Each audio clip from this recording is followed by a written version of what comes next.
We'll go on the record. This is a transcribed interview of Michael Donilon conducted by the House Committee on Oversight and Government Reform under the authority granted to it pursuant to House Rule 10. Accordingly, House Rule 10 grants the committee broad jurisdiction for the committee to conduct investigations of any matter at any time. This interview was requested by Chairman James Comer as part of the committee's investigation into President Biden's alleged mental and physical decline, the Biden White House's efforts to hide that from the American people, and any unauthorized executive actions. Can the witness please state his name and spell his last name for the record? Yeah. My name is Michael Donilon. It's Donilon. On behalf of the committee, I want to thank Mr. Donilon for appearing here today. The committee appreciates your appearance for the interview. My name is Jake Greenberg, and I am the Chief Counsel for Investigations for Chairman Comer. Under the Committee on Oversight and Government Reform's rules, you are allowed to have an attorney present to advise you during this interview. Do you have an attorney representing you in a personal capacity present with you today? Yes, I do. Okay, and counsel, please identify themselves for the record. Nick McQuaid from Latham & Watkins on behalf of Mr.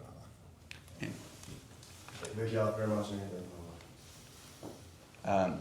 Thank you. For the record, starting with the majority staff, can the additional staff members please introduce themselves with their name, titles, and affiliations? Mitch Benzine, General Counsel for the majority.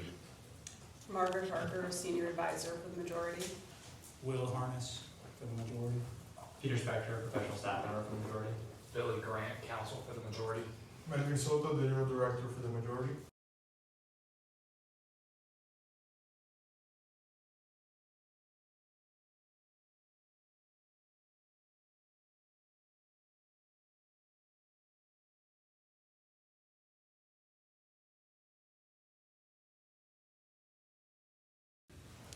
Thank you all.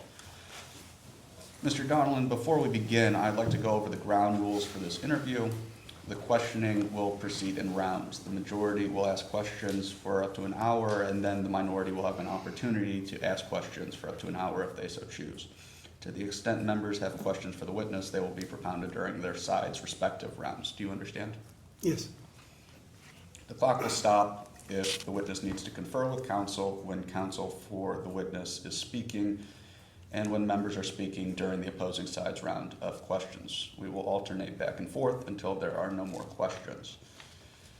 There is a court reporter taking down everything I say and everything you say to make a written record of the interview.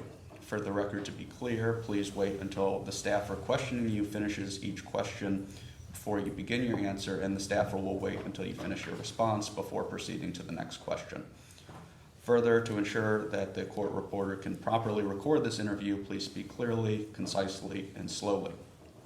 Also, the court reporter cannot record nonverbal answers such as nodding or shaking your head, so it's important that you answer each question with an audible verbal answer. Do you understand, sir? Yes. Exhibits may be entered into the record. Majority exhibits will be identified numerically. Minority exhibits will be identified alphabetically.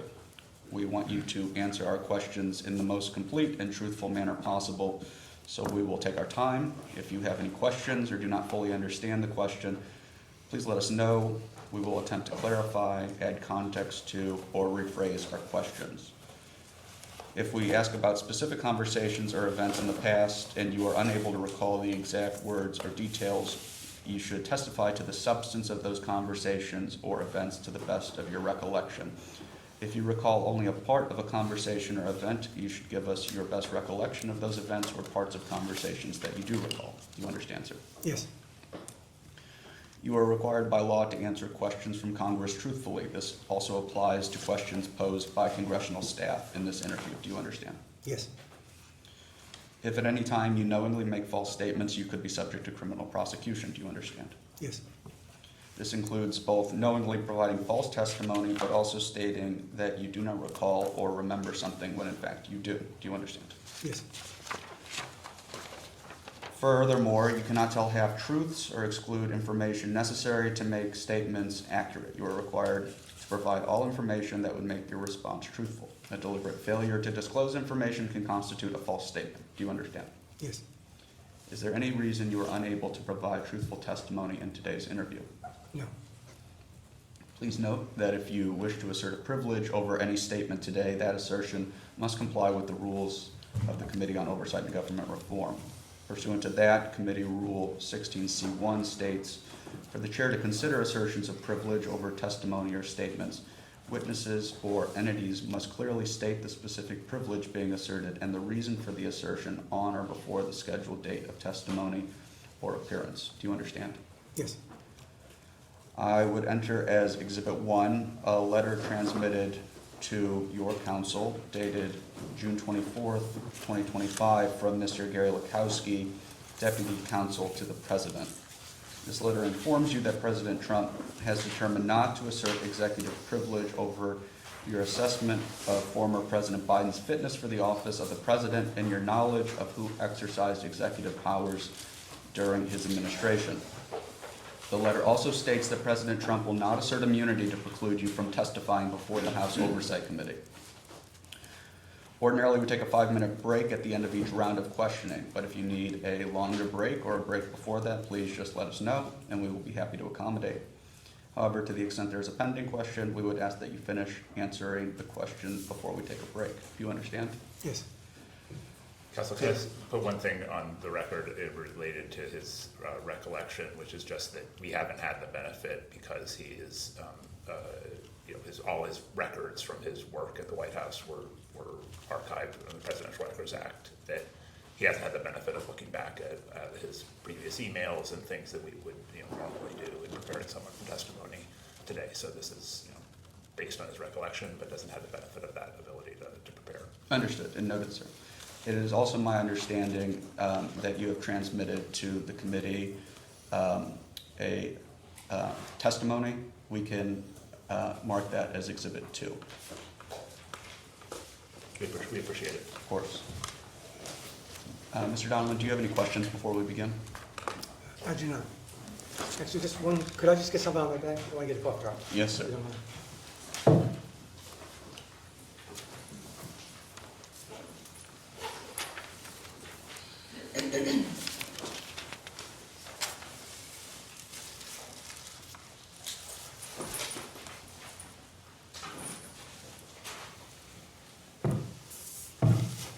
Okay, thank you. All right. My clock reads 10:15.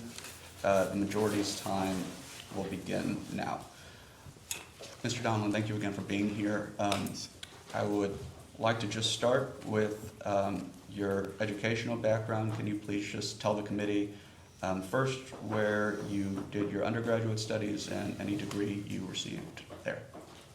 Yes, I received an AB in English and History from Georgetown University, And when did you receive that, sir?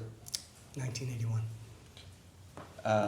And you then later attended Georgetown Law, is that correct? Yes, And you received a JD, is that correct? yes, in 1991. What did you do in the period between 1981 and 1991, sir? I was working, and I was, for part of that time, I was leading a political polling firm, and then for part of the time, I was running my own political polling firm. Did you begin working for Senator Biden in 1981? Yes, I believe it did. What is that the first time you had met Senator Biden, Mr. Biden? Yes.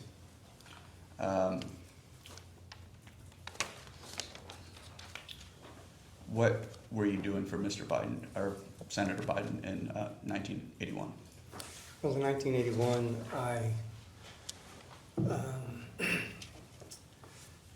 I joined a political polling firm after graduating from college. The firm was Cambridge Survey Research. I was a entry-level analyst in that firm. And I was, Senator Biden was a client of the firm. I was assigned to his account. And so that's how I first came to From 1981 to when you received your law degree, did you attend a law school full-time, or was it like a night school sort of situation?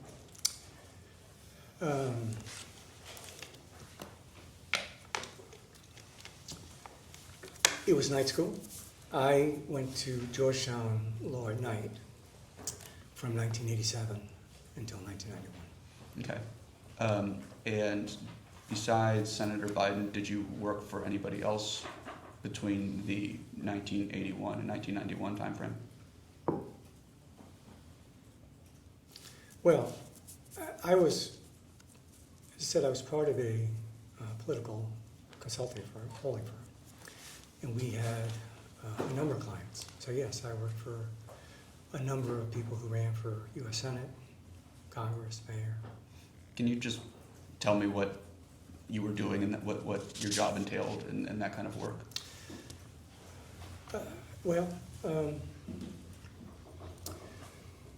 So as I said, in the initial years of my time at the firm, I was first an entry-level analyst, and then I kept moving up.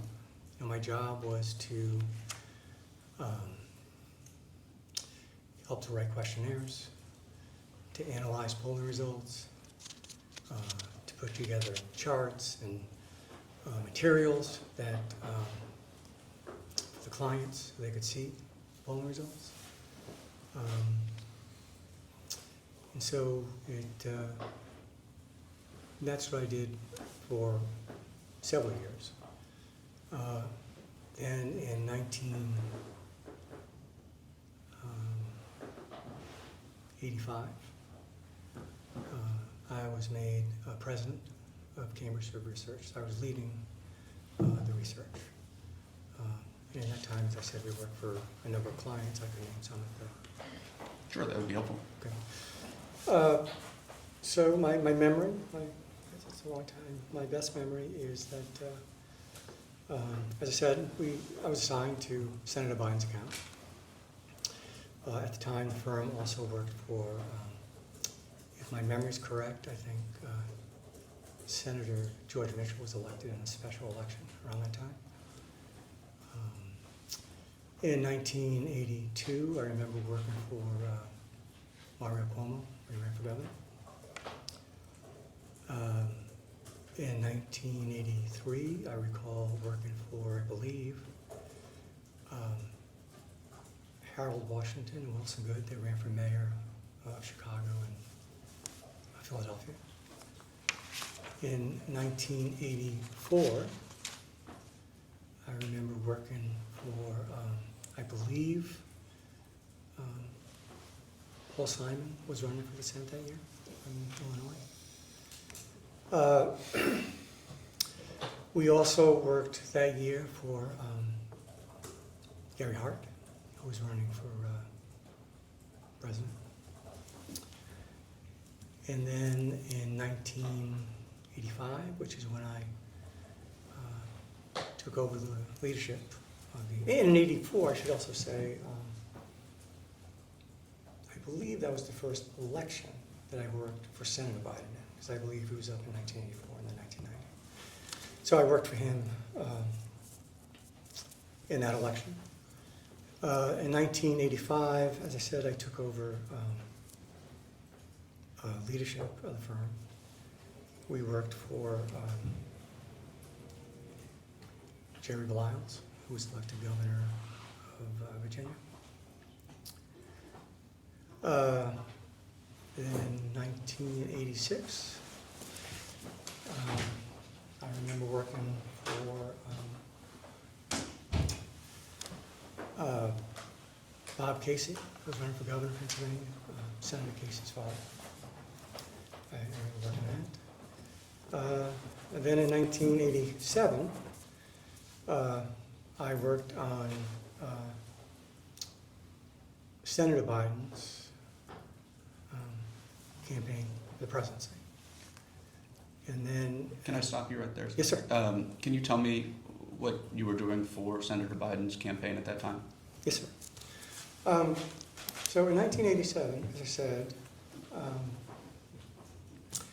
I was president of Cambridge Survey Research. So, So I was in charge of the polling and research for Senator Biden's presidential campaign. I was not, at that point in time, in the senior leadership in the campaign. I was like a step removed. But I had a specific responsibility for the polling and the research in that campaign. you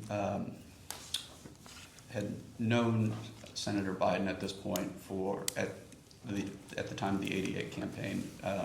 You had known him for several years. Is that correct? I knew him. I knew him in the context of being an analyst and being assigned to his account. And I would, Senator Biden, my memory is that he typically would do at least one poll a year. He sometimes would do more. He sometimes would do in-house polling that he would ask us to oversee.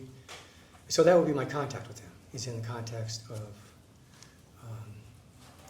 preparing those polls and then providing the results and the analysis. And then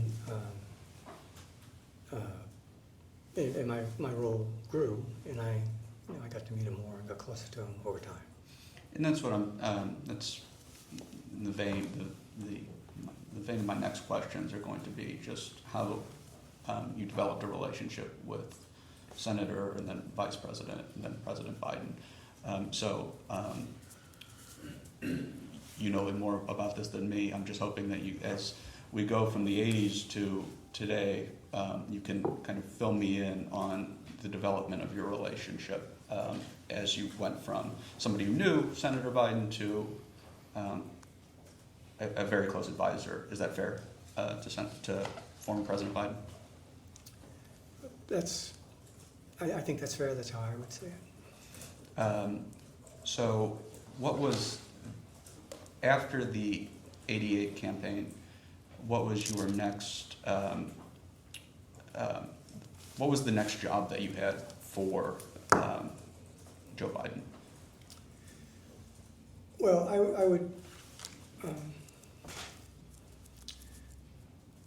I would first say, because I think it's responsive to your overall question. But it took place in 1987. That's the reason I raised that, because you had just laid out in 1988, correct time going forward. But there was an important relationship that was developed, I believe, with myself and Senator Biden in 1987. As I said, I was responsible for leading the polling and research. I was not a member of the inner circle or the highest levels of leadership in the campaign. That was my boss.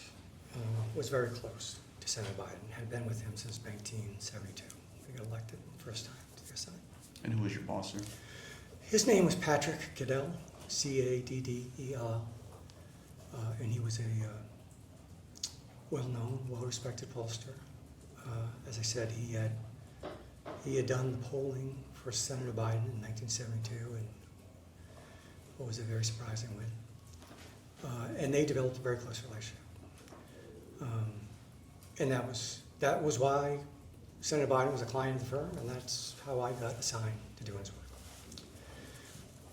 So in 1987, Senator Biden is running for president. And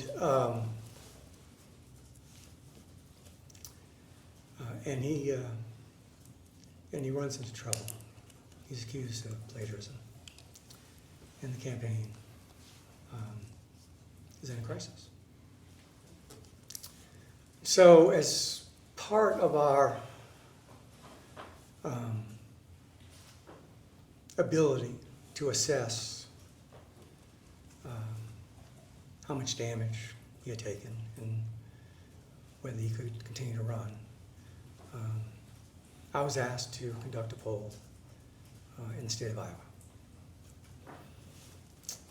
And I did that. And the results came back, and they were not favorable. In fact, they had showed a dramatic decline in support for Senator Biden. He had gone from being among those leading the race to being at the bottom or near the bottom, but he was clearly hurt. I conducted that poll. When I got the results of that poll, I was asked by my boss to not share the results of that one because they were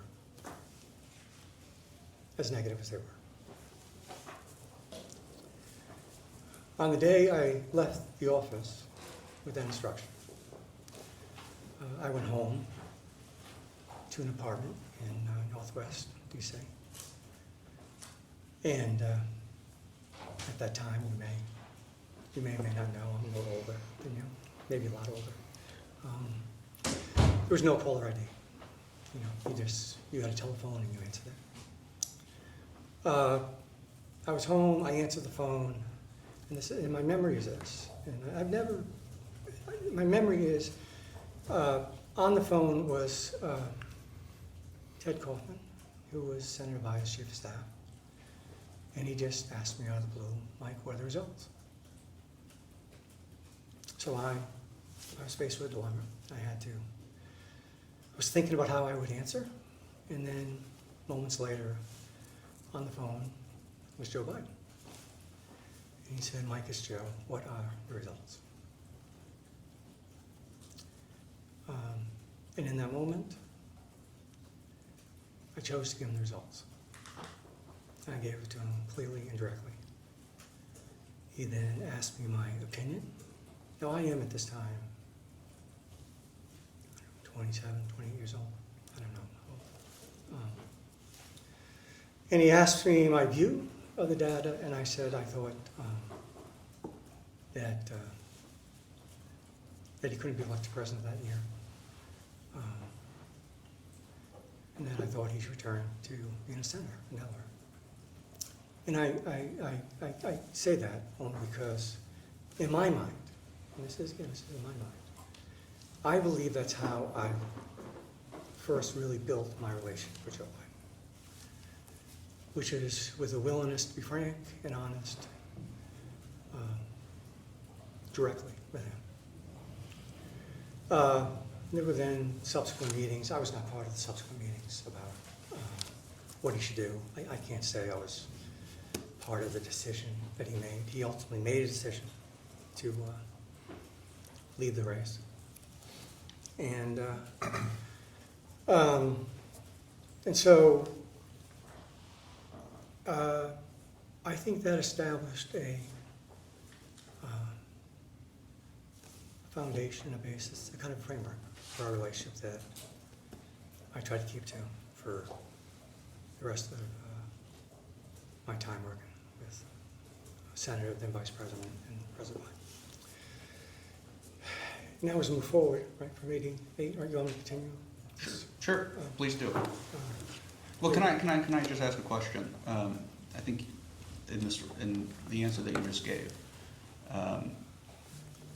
it seemed to me that, but please tell me if I'm wrong, that you were proud of giving difficult news to Senator Biden about the poll. Is that a fair characterization? Or at least you thought you... I don't think it's a fair characterization. I was proud of it. I don't think that's fair. What I think is fair is I felt he was the candidate and that I had a responsibility to give him the truth. That's what I felt. But I didn't feel like proud or anything else. I just felt it was how I should handle the moment. That's what I felt. You think you did the right thing? Well, I believe I did the right thing. I don't know if Senator Biden thought that. I know my boss at the time was not happy that I'd done it. I felt it was the right thing to do, and that's what I did. Thank you. Now let's move on past 88? Yes. Okay. Specifically with Senator Biden, or more broadly with other clients? Or? Let's start more broadly. What were you doing Okay. as we approach the 90s? We have a long time to get through, don't we? Well, I'll pick it up. I'll pick it up. No, I mean, sometimes it surprises me how long I have done these things. At the end of 1987, my boss retired from the business and he moved to California. And so I had faced a choice about what to do. And I chose to open my own political polling firm. So that's what I did. I didn't have much business in 1988. I was working out of my apartment. It was a 1 or 2 room apartment. It was just me and my wife, one other person sometimes. But that's what I chose to do. But then in 1989, I was hired by Doug Wilder, who was running for governor of Virginia. And as you may know, in certain years, Virginia and New Jersey are the only gubernatorial campaigns in the country. So it was surprising, but it was quite an important campaign to get. And it was an historic campaign because Doug Wilder was running to be, I believe, the first African-American elected governor in America. So it was surprising that I was hired. I think part of the reason was that I had done the work for the governor who was elected in Virginia 4 years previous to Doug Wilder. I was also told by Governor Wilder that he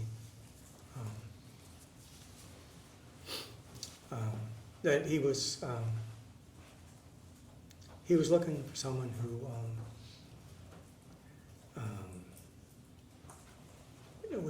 would keep his numbers confidential and not speak to the press without express approval. And I did that.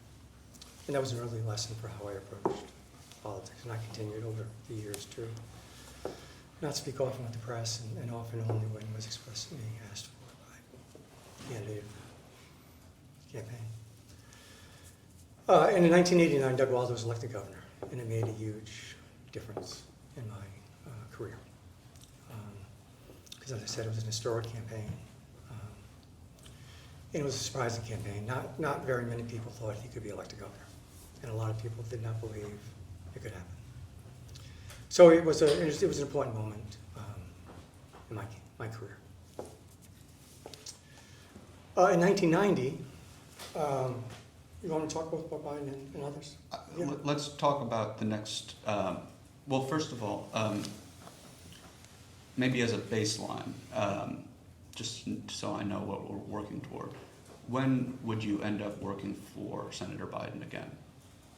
Well, so I was getting to this. Okay. In 1990. In 1990. Okay. In 1990 proved to be an important moment again in our relationship. Because 1990 was the first time Senator Biden was running for re-election after the charges he had faced in presidential race. And so we knew we were going to have to face the attacks that he had plagiarized and questions about his character. And I did a substantial amount of research, both focus groups that I conducted as well as quantitative polling that I also oversaw. And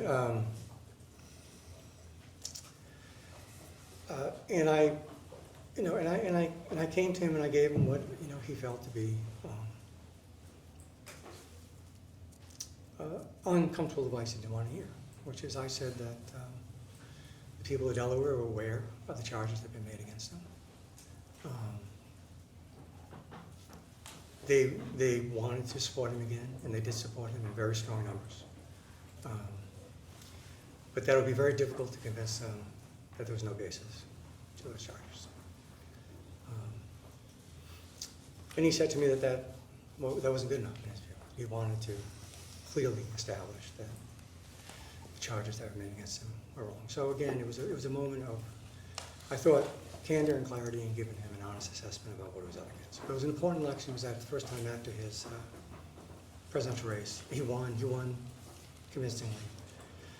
So that was another, because in '90, that was the first time I was the lead in the campaign absent Pacquiao. At this point, you had spent nearly a decade working around politicians, is that Yes. right? Yes.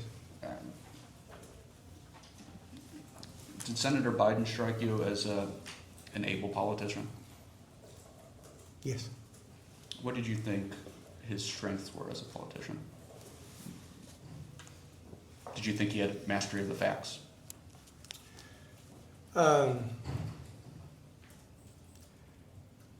Well,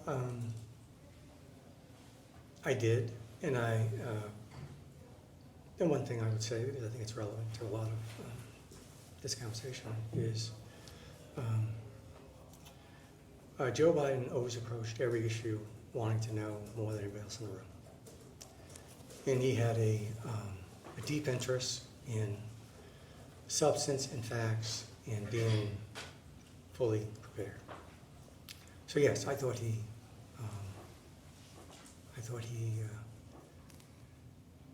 wanted to master the facts. I think he also, at that time, he was younger.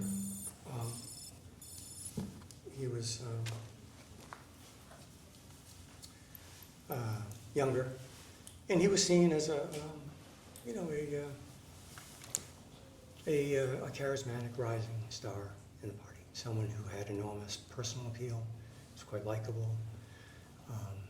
He always demonstrated great empathy and understanding of people.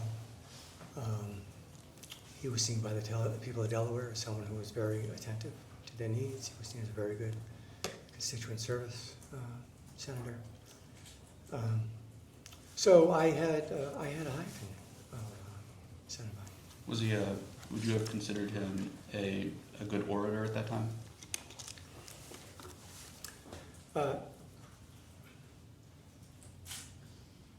Yes, I think he had a reputation for that, and I believe that to be true.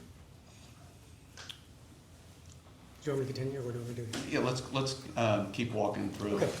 your relationship with Senator Biden and how it developed. Right. Well, then, just to keep chronology in my head, if I, in 1991,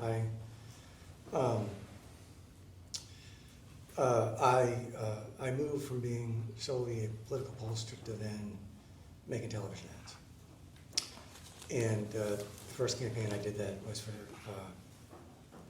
Harris Wofford, who was running for, he'd been appointed by Bob Casey, who was running for election to replace Senator Hines. See, he had died in a helicopter crash. And again, that was seen as a very important campaign. It was a standout campaign in the country. It was one where people did not believe that Wofford had much of a chance. He was running against Dick Thornburg. Thornburg started that race roughly 40 points ahead, I believe. And so it was an important campaign for me in my career. In 1992, I worked for Bill Clinton's campaign for president.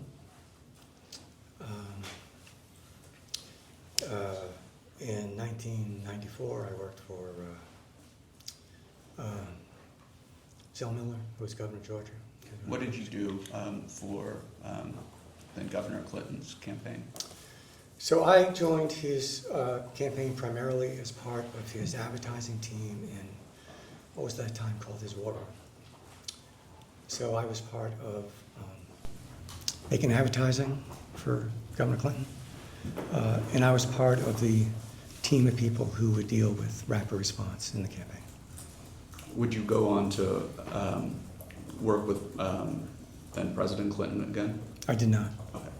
I returned to private business. How closely were you working with candidate Clinton during the campaign? I would say not closely. I knew him, I met him, I filmed him.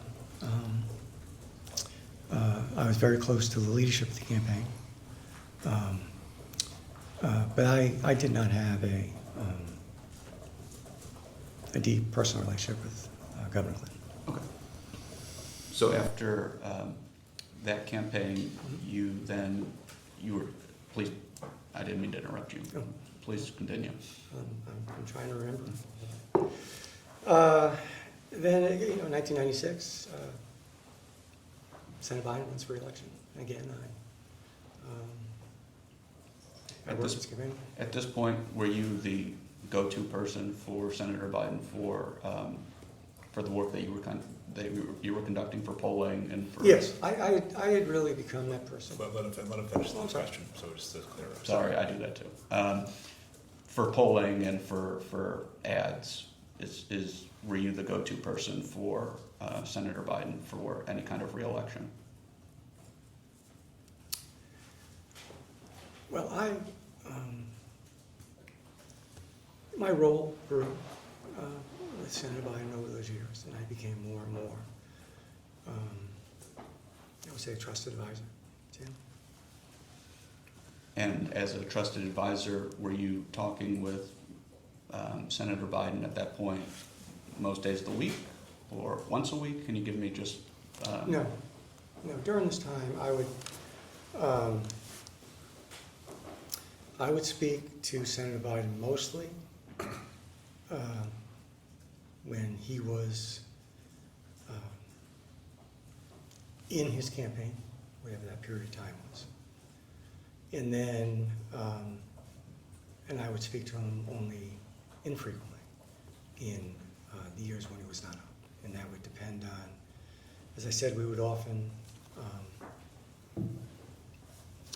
do some research every year to plot out the year for Senator Biden. And there might be in any given moment an issue that came up that he would ask for my advice.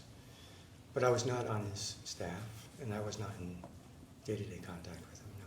And you would not be on his staff until he became vice president, is that correct? Yes, that's correct. So if we fast forward and if we're missing any details, key details, please feel free to take me back. But if we move to the 2008 Obama-Biden campaign, can you tell me what your role was on that campaign? On the Obama-Biden campaign, Yes, sir. because they've been a Biden campaign, for president. Yes, you're right. Let's actually turn to that one. Did you work on that campaign? Yes. And what were you doing for that campaign? I was a general advisory role, and I would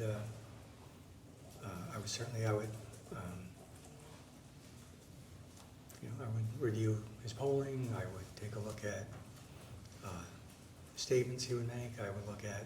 We would have debate prep, and I was part of the what I would call kind of the decision-making group.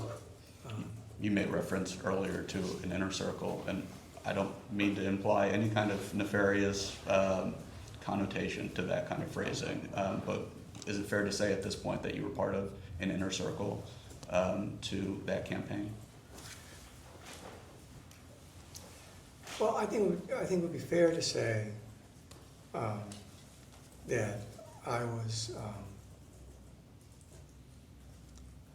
seen by Senator Biden as a trusted advisor who he wanted to hear my input. Can you walk us through why that campaign ultimately did not succeed for presidency? Well,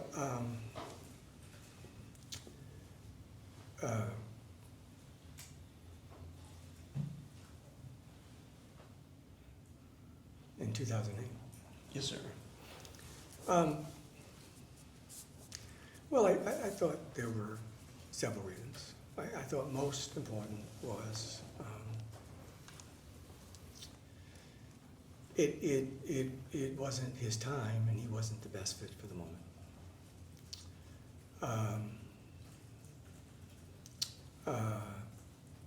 You had Senator Clinton, Hillary Clinton was running.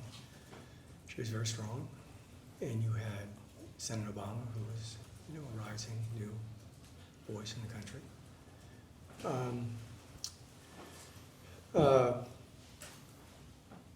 The Iraq War was a big part of the Democratic primary that year.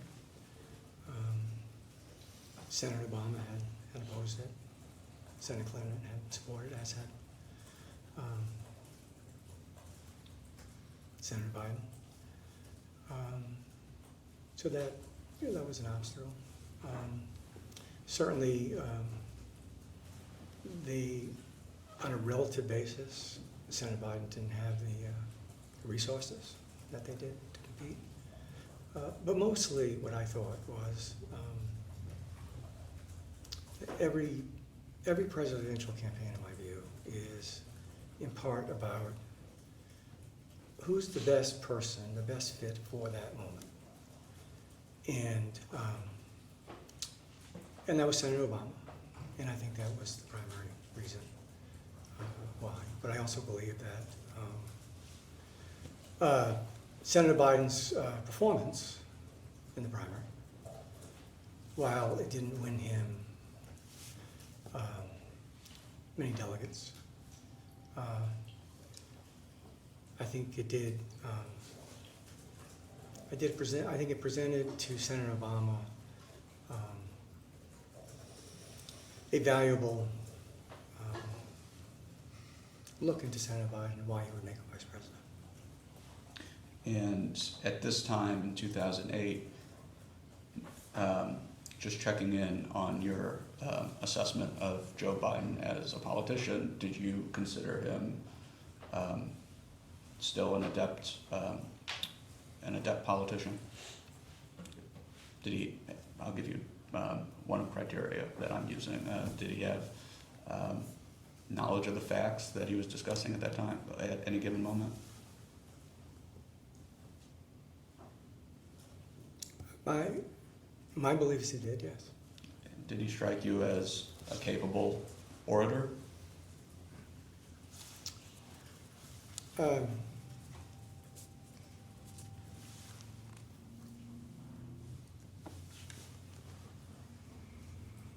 Well, yes, I thought he was a capable orator.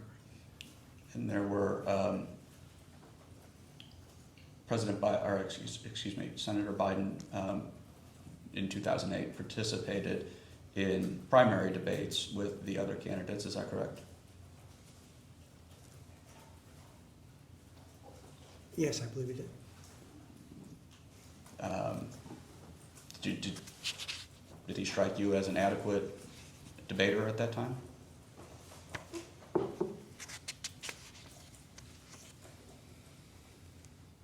Yes, I thought he was an adequate debater.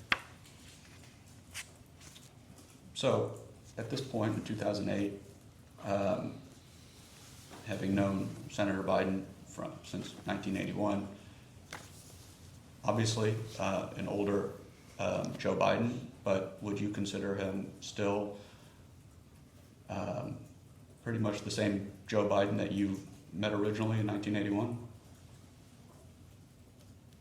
I can clarify if you'd like. Would you consider him just as able to do his job for the people of Delaware as he was when you first met him?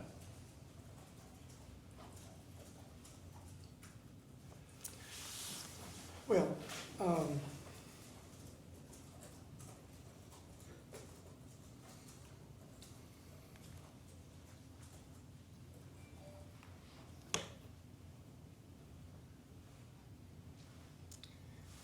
I would say yes. I thought he was capable, and I thought there were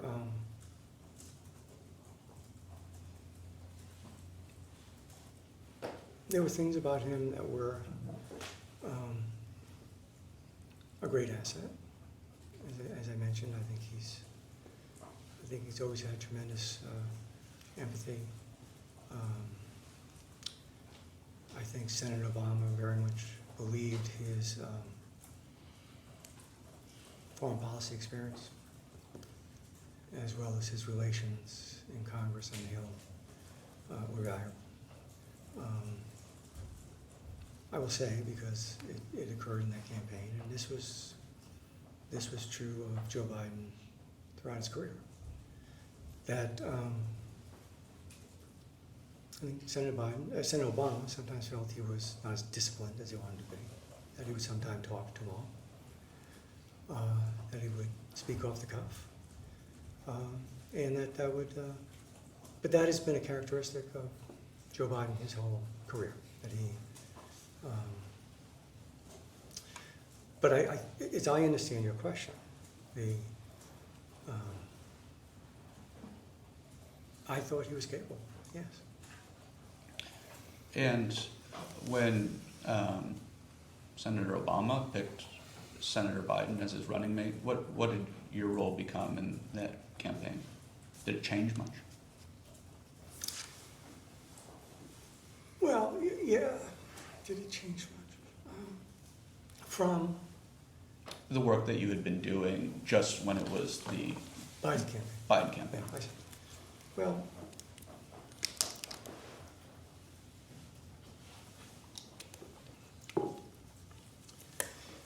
it did change, yes. In the Biden campaign, as I said, I think I was seen as one of the leaders of that campaign, and I believe that's how Senator Biden looked at me. I did not have that role in the Obama-Biden campaign. I didn't have a relationship with Senator Obama. I'm sorry, sir, just to clarify, a prior relationship, or are you saying that you didn't develop a relationship with Senator Biden, or excuse me, Senator Obama throughout the campaign? No, my point is that by that time I had I would say a close relationship with Senator Biden, and he saw me as a trusted advisor. I did not have that relationship with Senator Obama, and I was not at the center of the Obama campaign. That was a whole different leadership group. So I wasn't in the same place in the orbit of that campaign. My role was, I would say, I guess my memory is, I guess I played probably 3 primary roles. One is, I was asked by the campaign to travel with Senator Biden, so I did that a lot. I was asked to contribute to his acceptance speech at the Democratic National Convention and his speeches and remarks in that campaign. And I was asked to participate in his debate preparation. The debate preparation for the vice presidential debate. Is that Yes. correct? Just make sure you let him finish. Sorry? Take your time. I don't have an exhibit for this characterization, but I've seen it, and if you reject the characterization, feel free to reject it.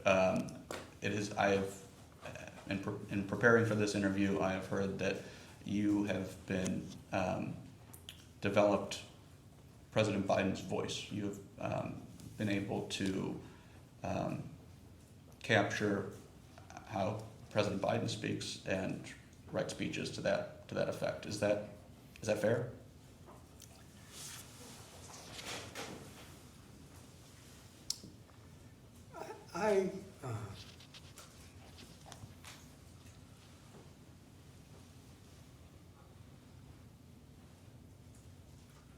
Yes,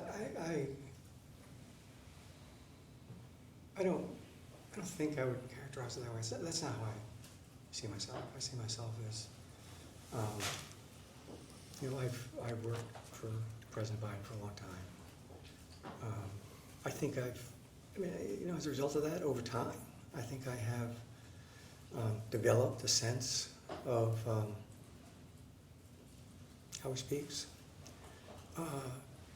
I think we have a certain similar background that makes, you know, that helps us to see things in a similar way. But I think it's, to me, it's a little, I don't know what the word is, you know, presumptuous to think I could be his voice.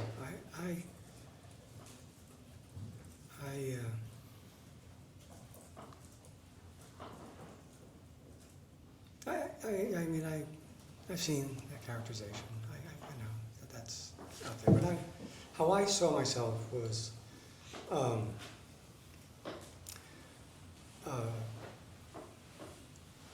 worked for him. I was a consultant. I was a staff member. I was an advisor. I had a job to help him succeed, and I did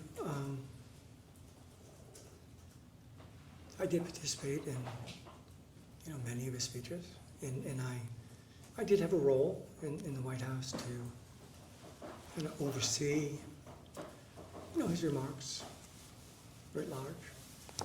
So I hope that answers it. It does, yeah. Thank you. And because you had mentioned the three tasks that you had, the acceptance speech, travel, and debate preparation. So turning to travel, what does that mean? Was there a bus? Was there a plane? What kind of travel were you doing at this point? In 2008. Yes, sir. So in 2008,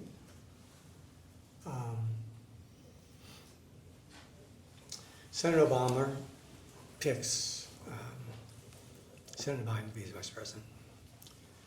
And so as a vice presidential nominee, I would say most, maybe not all, but most of the travel was by plane. There was a plane for the presidential candidate. And I would fly on that campaign plane. That's most of what it was, that we would go from city to city, event to event. It would be a schedule for the vice president. At that point, sorry, Senator Biden. And so that's what the travel was. It was mostly by plane. I would assume there probably was some buses, but by that point, you're in the general election, and most travel is by plane. And how much traveling were you doing at that point? Were you all over the country? I mean, go ahead. My memory is a lot. I was with them, I certainly believe I was with them more days than not. As it got closer to the election day, I think I was with them almost all the time. I mean, every now and then I would try to go home for a day or two. But I would say I spent most of the days, I think, traveling with them out of the convention, and especially as the campaign moved into the September-October window. And it's having done a few of these interviews, I kind of get the pretty obvious impression, I think, that Senator, then Vice President, then President Joe Biden likes being around people. So did he enjoy the travel aspect of campaigning?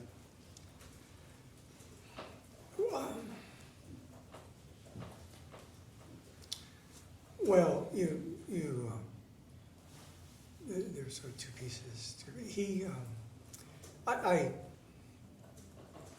not sure he enjoyed the travel. I don't know that. I do believe he enjoyed meeting people, and I do believe that he he would be energized, and he liked the personal interaction. So that certainly, as to whether he liked being on a plane and traveling, that I'm not certain of. That makes sense to me. But energized is from going all over the country and Well, yeah, look, I'm sorry, you finished. I didn't- energized from going all over the country and meeting I people. don't want to be causing problems here. Look, I think my experience with Joe Biden, senator, vice president, president, was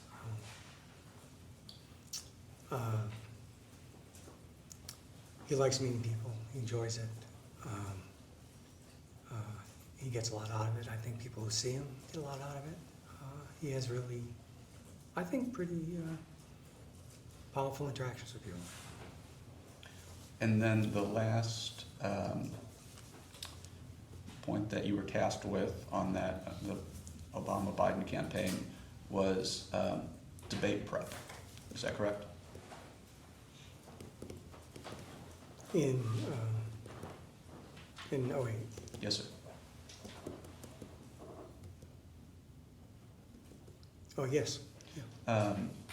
And can you walk me through what that looked like? How did debate prep? I really know nothing about debate prep, so if you could just tell me how that looked for 2008, I'd appreciate it. Okay.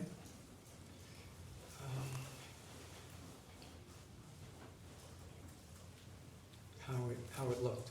What was the system for preparing Joe Biden for a debate? Okay. So in 2008,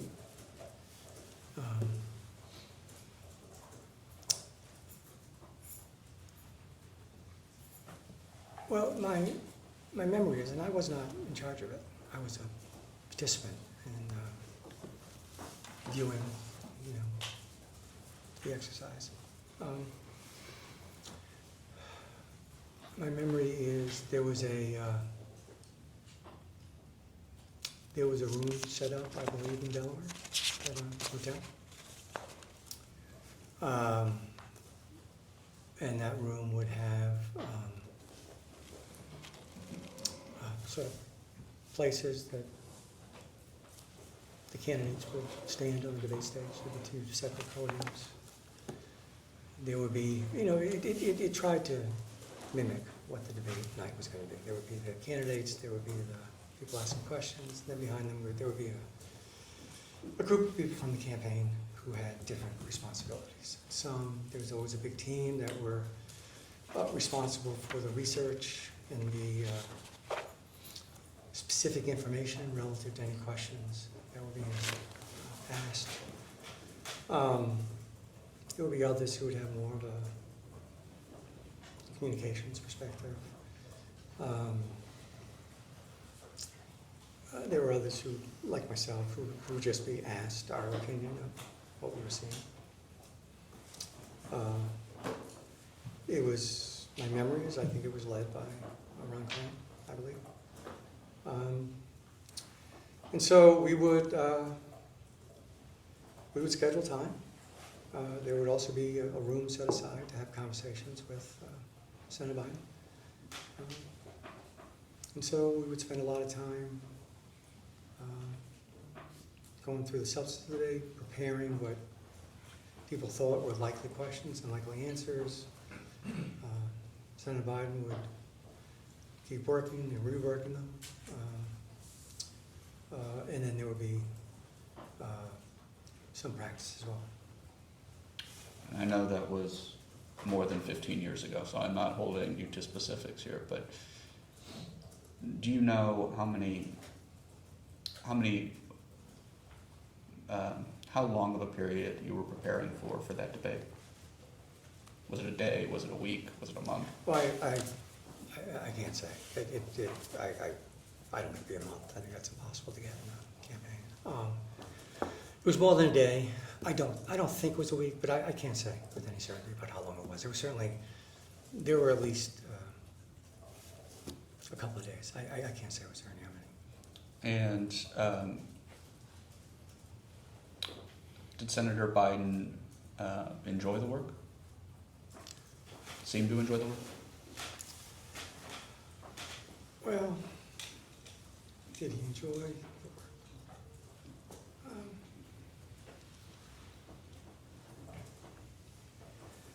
work? My view, it's just my view, can't speak for him.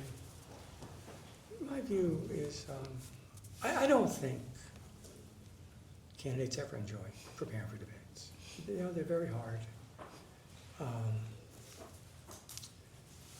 You know, it's a difficult thing to go through. So no, I don't think he enjoyed it. I Okay. think he worked at it. I think he, you know, he prepared.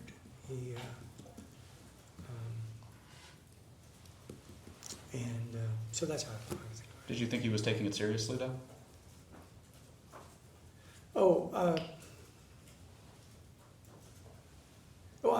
I believe he was taken seriously. I mean, if you remember at the time, I believe I'm right, maybe I'm wrong. He was debating a government paper, I believe. And as a result, it was a debate that was going to get a lot of attention, more so than most vice presidential debates. And there were a lot of complicated problems associated with it. And yes, he took it seriously. Do you think he performed well during that debate? Do you remember? I do remember, yes. I watched it in a holding room. I wasn't in the actual room where the debate was held. And I don't know where it was. I don't remember the city. Neither.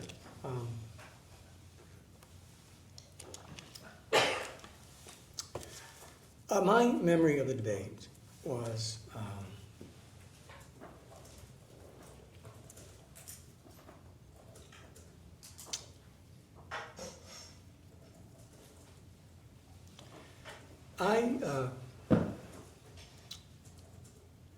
I thought he had done well. Yes, I did. But as is often the case with debates,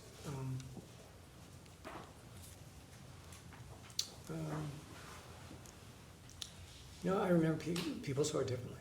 I mean, I can remember especially the people in the room who came out felt that it was going to be a problem. They thought that Palin may have won. My view, watching it from where I sat, was I thought Senator Biden had done well. So that was my take. And soon after that debate, Senator Biden would become Vice President Biden. Is that correct? Yes. So, however the debate went, it was not catastrophic for that campaign. Would you agree with me on that? Well, I believe it was certainly not catastrophic. I think we can stop right there. We'll go off the record.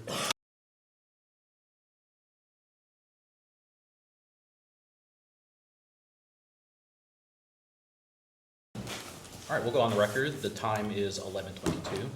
Mr. Donilon, my name is Daniel Yim. I work for the minority. I just want to thank you for appearing today for this transcribed interview. Over the past hour, you discussed with my majority colleagues your long history in politics, and you started back with Senator Biden in 1981. Is that right? Yes.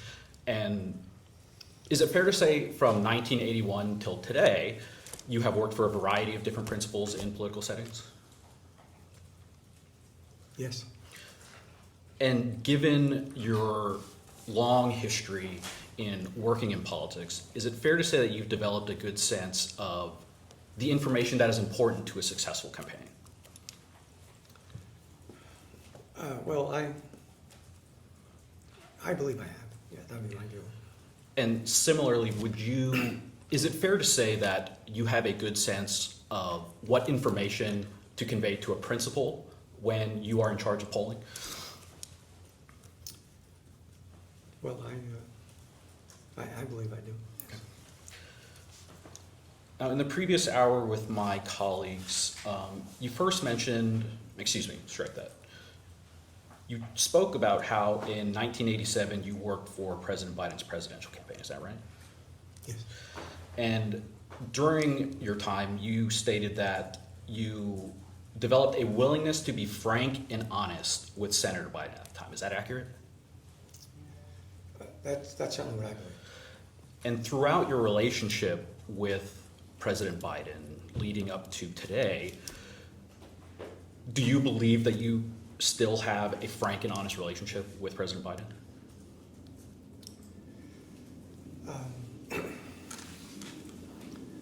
Well, I believe I do, and I, just he has. I mean, not to get into conversations, but he's conveyed to me that he believes I have been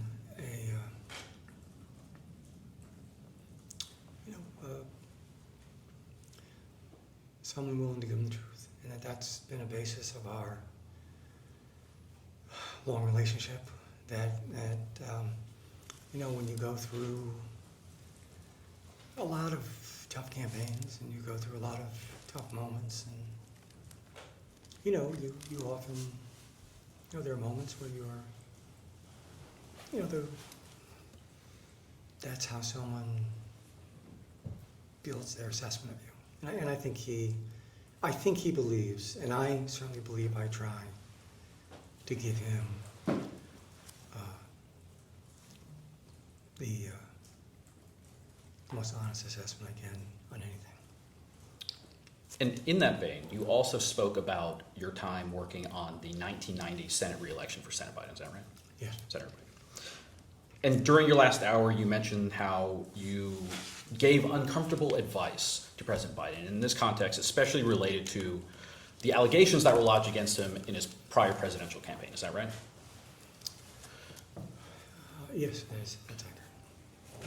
And again, similar to my prior question, dating back to 1990 to today, is it fair to say that you have always given relevant, if not uncomfortable, advice to President Biden? I believe I have, yes. Great, we'll go off the record. Sir. We'll go on the record. Mr. Donilon, I think before we continue to walk through your history with President Biden, it'd be helpful to take a step back and maybe flesh out what I'm interested in hearing and what I believe the minority was getting at in their questioning,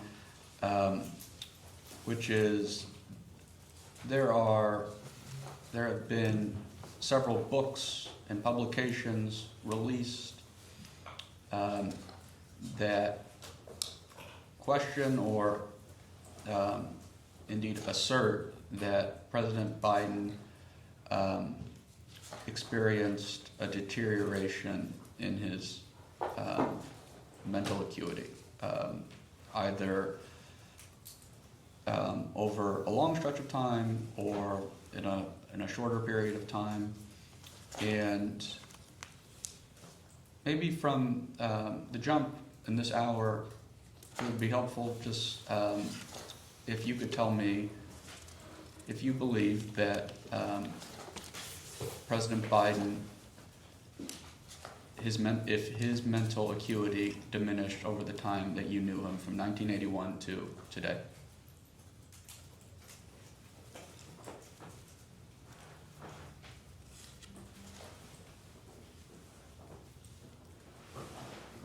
From 1980 to today. Well, I guess what I would say is that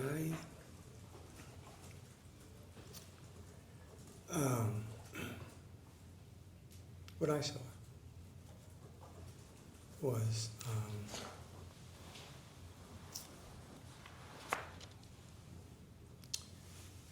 someone who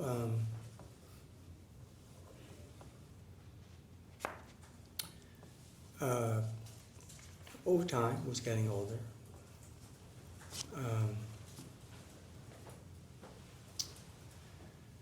But I believed his mental acuity was quite strong until the end of the presidency. I still believe it.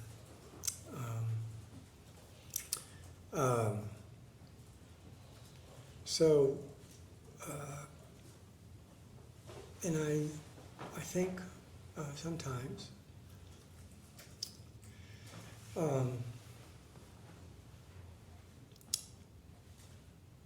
people look to things that suggested to them an issue, which have been to a varying degree part of who Joe Biden was throughout his whole time in public life. He's been prone to speak too long. He's been prone to give discursive answers.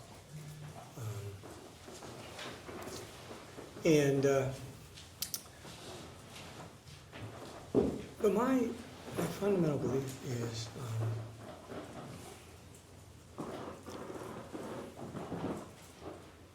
I thought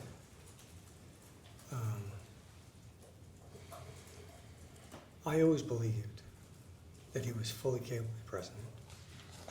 I believed he was the best person to be president. I believe that through the end of the presidency, and I say that as someone who I spent a lot of time with him. I've seen him over a long period of time. And while some focus on whether, as he's gotten older, where there are some issues associated with that,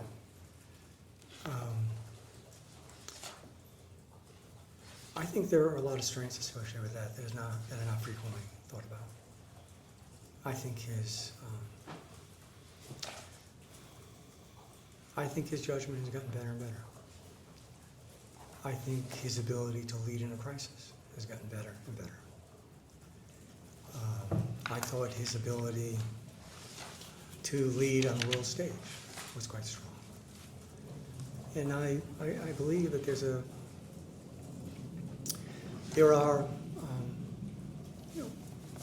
certain things that everyone experiences as they age that I believe are normal.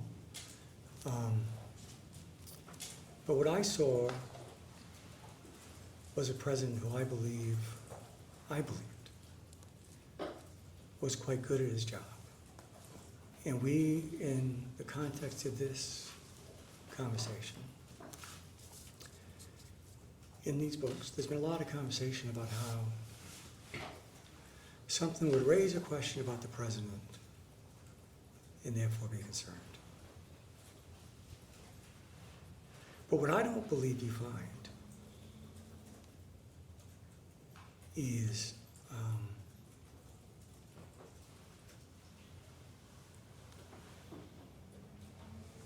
him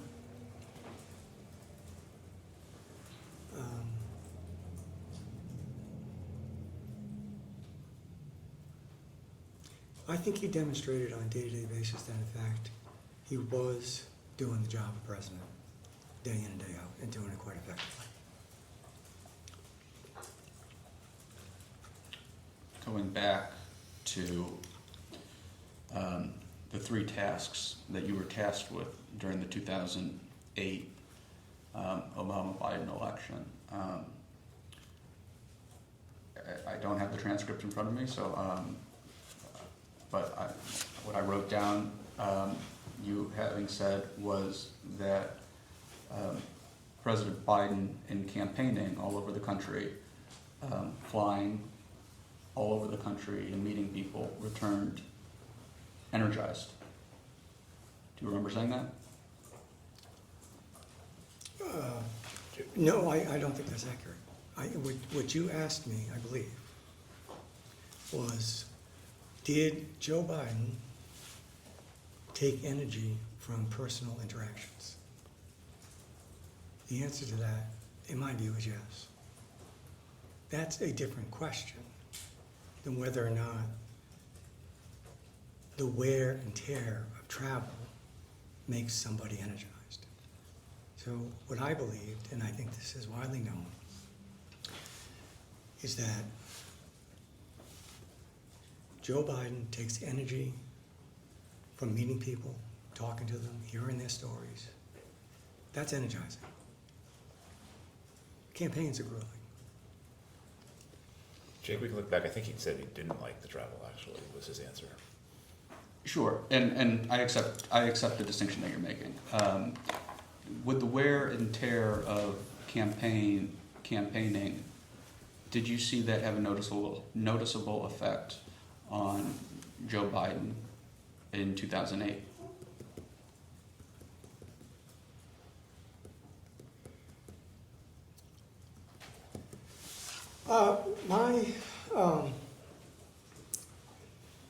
My memory is, my belief is,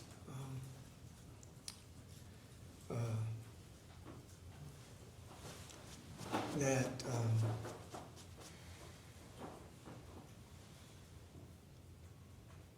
that he that he ground him down. That I think he, you know, and I don't know anyone who goes for a presidential campaign who at the end of that campaign isn't tired. And yes, I think he's, you know, you go through a campaign and you have the,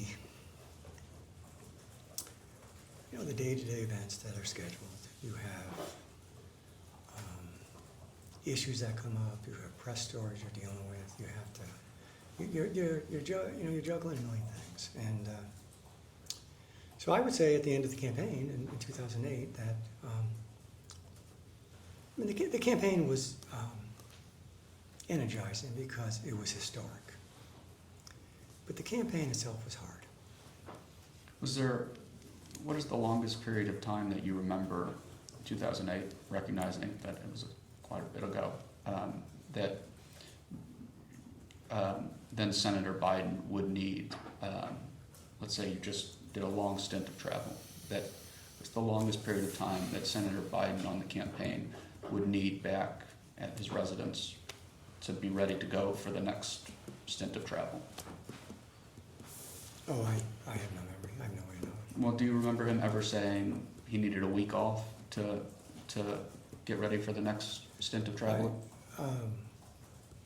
I remember it being, my memory is it was pretty nonstop. I don't know. I don't know whether, I just don't know. Sure. And we're going to talk more about the debate today, the 2024 debate against Donald Trump. We're going to talk about that, and we're going to talk about the preparation period before that debate. But when we spoke to Mr. Klain said he arrived at Camp David to prepare Joe Biden for that debate, and he described him as exhausted. Is that how you remember President Biden being during that week before the debate?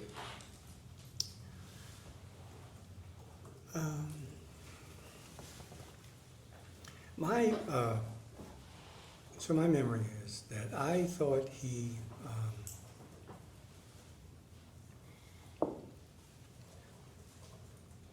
was tired. He had been to France for the D-Day celebration. He then came back and then went back to Italy, where there was I can't remember, it was a G20 or G7 on the Gs. Came back. Actually, on the way back, flew directly from, I believe, and I could be wrong, but I believe he flew directly from Italy. He stopped, I think, at Andrews, then went continued on to Los Angeles. Then after that, I don't remember if he went back to DC or I don't remember when debate camp started. So he had had a lot of travel. And of course, you know, his whole presidency had been quite consequential, I thought, in terms of the number of things he was dealing with. Being at home or overseas. My bigger concern at debate camp was that he seemed to me like he was fighting a cold. And that was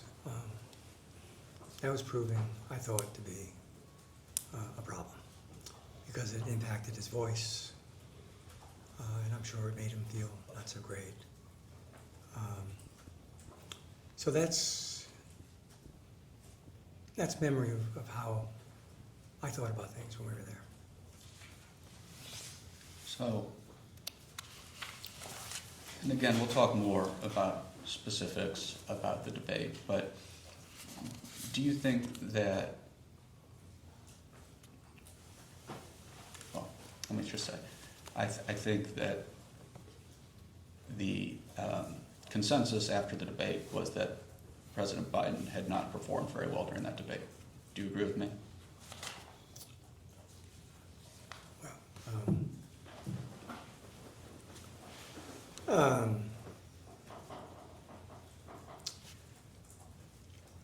Well, the consensus,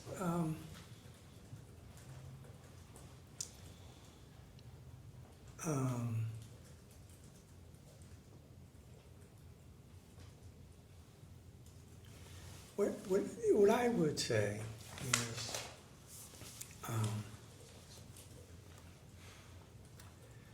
I think there was a consensus in the press and in many folks in the political community that it had not gone well for the president.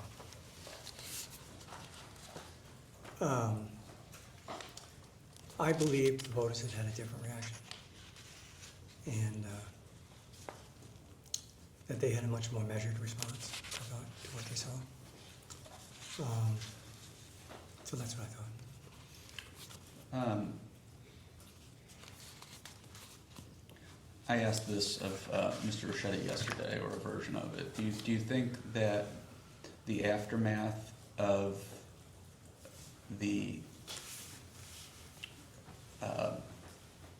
what occurred after the debate with the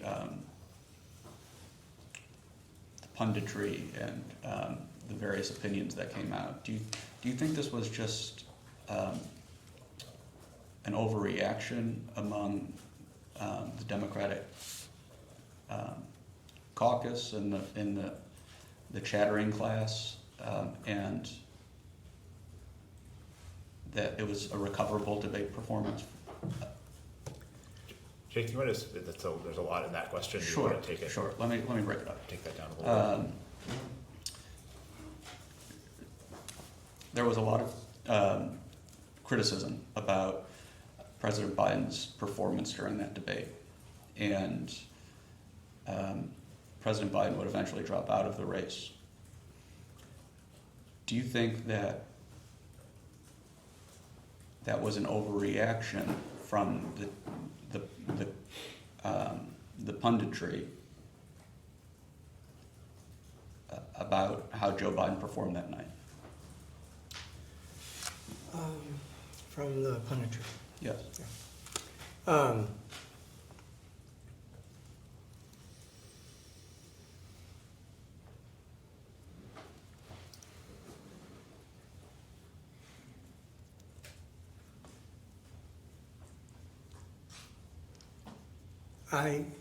I believed, my opinion, I believe that it was an overreaction. Yes. Aside from the punditry, one of the reactions, or one of the consequences of President Biden's debate performance was increasing number of calls from here on the Hill and leadership in the Democratic Party, either for Joe Biden to reassess his reelection campaign or to drop out. Do you think that was an overreaction?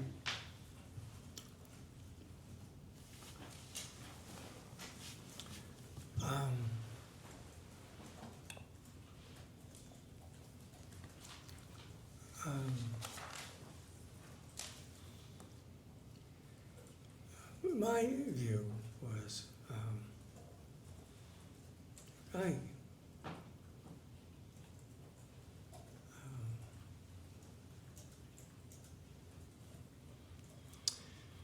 I understood the reaction people had. I did have a view that I thought it was an overreaction and that President Biden could recover to win. I believe that. Now, so yes. And backing up, sorry to jump around a little bit, but you attributed President Biden's appearance at Camp David during debate prep to a cold. Dealing with a cold, recovering from a cold? Is that correct? No, I don't think I said that. I think, one, you asked me a question. I'm trying to remember what you said. Ron said something like he was exhausted or something. Is that right? Yes, sir. I said, I thought, I acknowledge he was tired. But I thought a particular problem was I thought he was fighting a cold of some kind. I don't think that's what you just said. But anyway,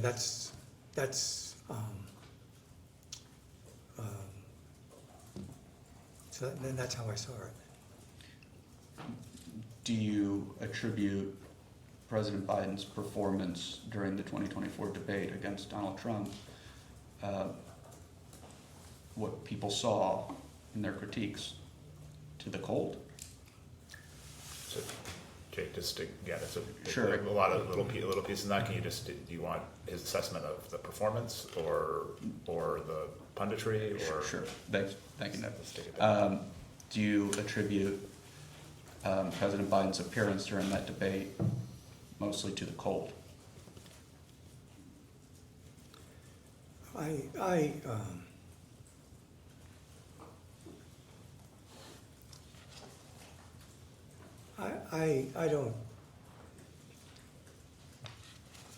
I don't know how to assess a percentage of any impact of the various contributors to it.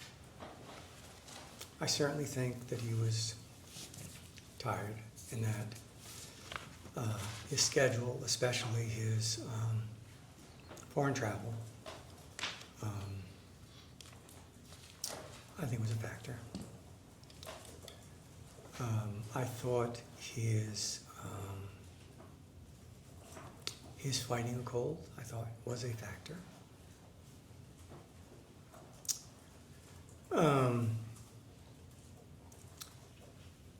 I thought one of the other factors was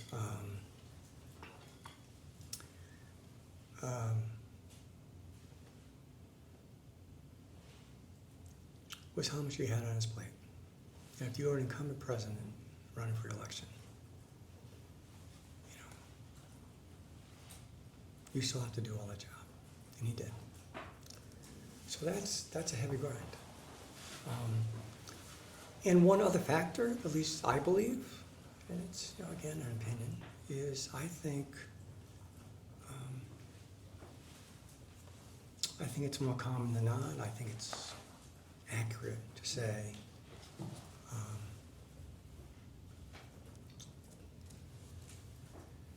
that one of the most difficult moments for any incumbent president seeking re-election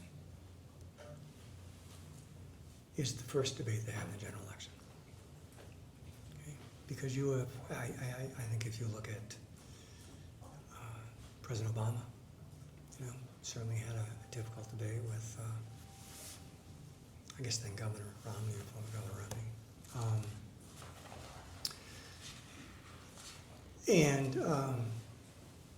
You know, certainly I think that was true of really every incumbent president, maybe less so for Clinton. I don't remember as well.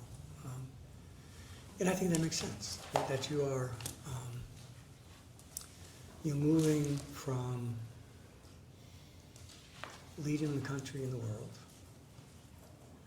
to now you're in a political fight on stage. And I think you'll often hear people in that situation say something to the effect of, look, I just haven't done this in a long time. So when I thought about it, I thought it's, as I say, I think it's it's always a difficult moment in campaigns for an incumbent president, for that first debate, the first general election debate. And so when I think about the factors, those are some. I mean, I'm sure I could think about others, but I certainly would think about the wear and tear of his schedule.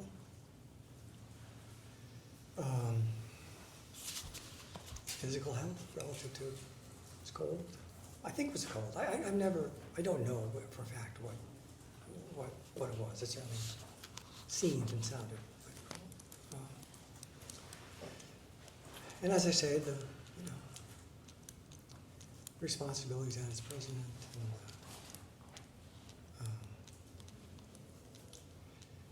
And moving, I mean, you're president of the United States, and you are, you're treated with enormous respect and deference all over the world. And then you move into a kind of a political wrestling match. That's a very different environment. And look, I thought in 2020, I thought President Trump had a difficult time in his first debate with the former vice president. So to me, that's a bit of a common problem associated with incumbents who are president and candidate. And so I think it makes for a challenging moment. Talking about the factors, Hunter Biden has recently said in an interview that the president was given Ambien before the debate. Are you aware of the president being given Ambien before the debate? No, I'm not aware of that. Are you aware of the president ever receiving Ambien? I don't know that the president's ever received Ambien. I'm not a doctor. I don't have anything to do with his. I don't know. I understand. Are you I aware? mean, my memory, I can't remember any. It's just not something I deal with. Are you aware of the president ever, any of the medications that the president was taking? I don't remember being aware of any medications that he's taken. Are you aware of any person besides Dr. O'Connor or his staff providing medication to the president? His staff being Dr. O'Connor's staff? I'm sorry. Are you aware of anyone besides Dr. O'Connor or the staff working for Dr. O'Connor providing medication to President Biden? I'm not. I have no memory of ever knowing whatever. I mean, I just don't have any memory of knowing what medication the president was given. Thank you.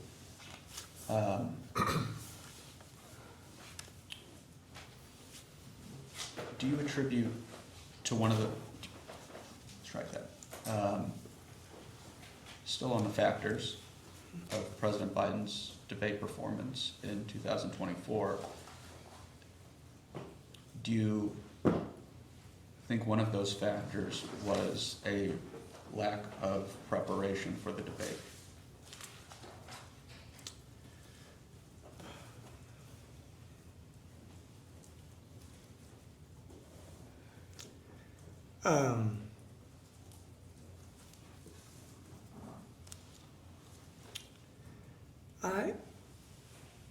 In my opinion, in my view, right, this, you're asking me, right? I don't believe lack of preparation was a factor. What I believe is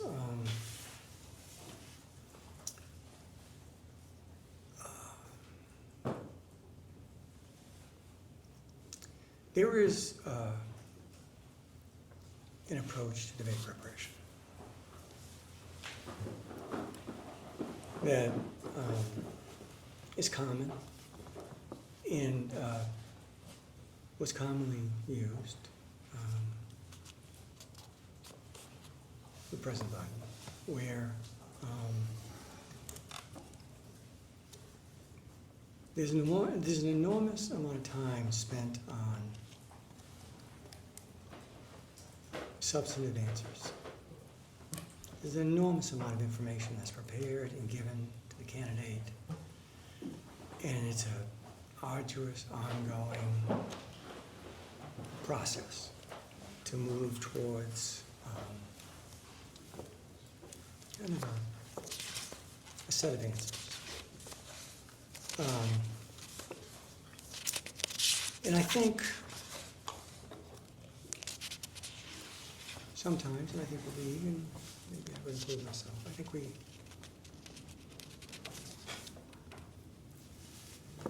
spend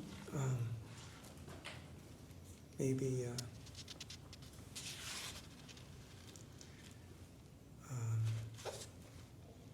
too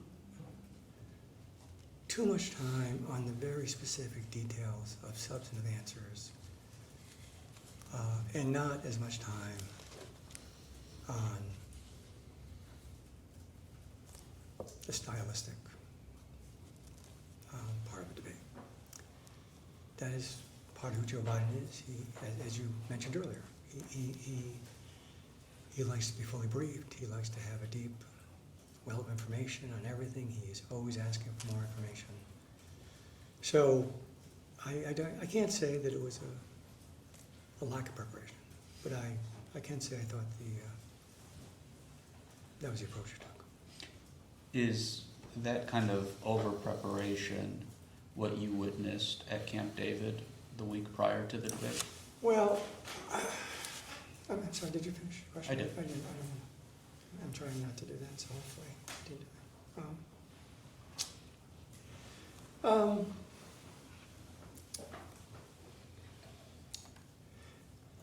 I thought it was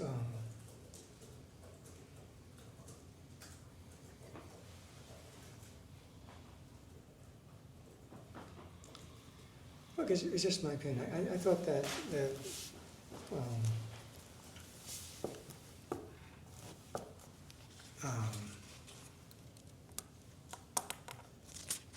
I've always spent a lot of time drilling down on very specific details and answers. And this say it's not uncommon. We've seen it previously in debate. Perhaps it's an approach to debates, and so that's my take.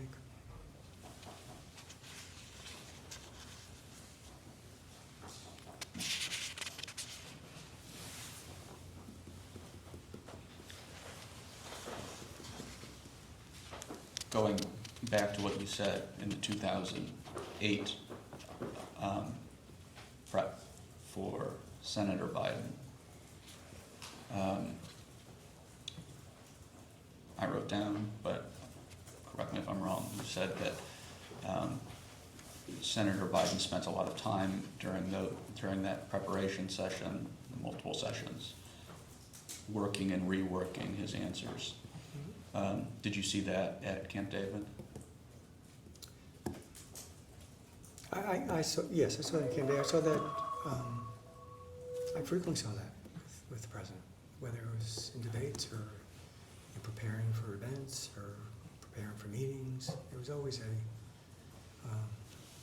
an ongoing effort to be more and more informed.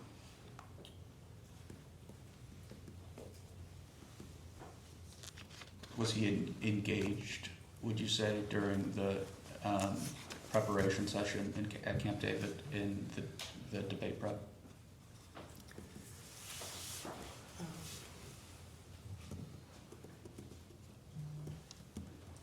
Well, in my view, I would say he was engaged. I would say, in along the lines I'm talking about, where we are, he had this, this continuing effort to shape and refine answers. So yes, I thought he was engaged.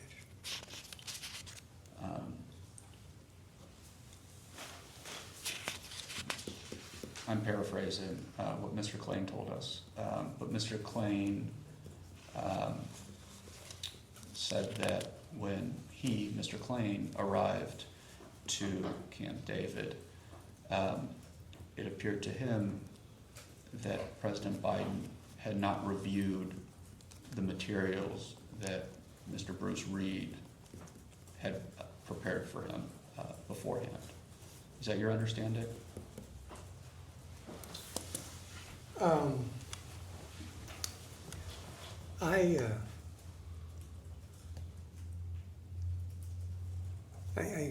I don't have memory of that. I don't know that I can't say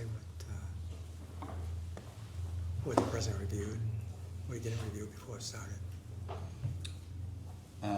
And then Mr. Klain made reference to various permutations of how they would go about, how you all would go about preparing the president for the debate during that week. But he pointed to 2 mock sessions. Is that your understanding, 2 mock sessions?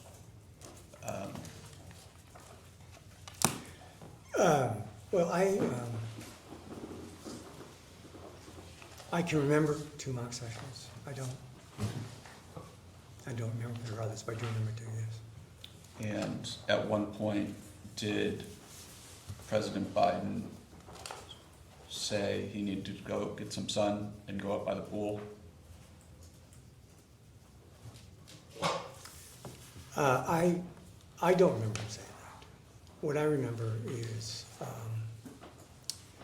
he felt his time was going to be better used working through the specific details of the question and answers than in more mock debate. He did go back to his cabin.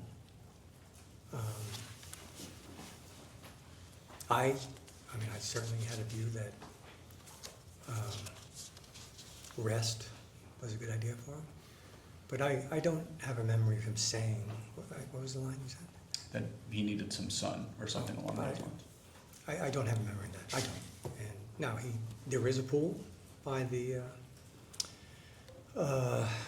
president's cabin at Camp David. He may have gone up there. He likes to be in the sun. But that's my memory of the dynamic was the president didn't feel comfortable and wanted to get more comfortable with the specifics and details of answers than he was in the back and forth of a mock debate. So was the president over-prepared for the debate?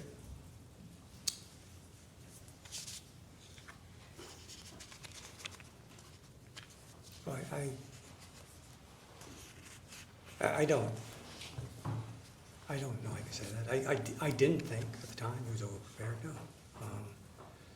What I'm saying is, you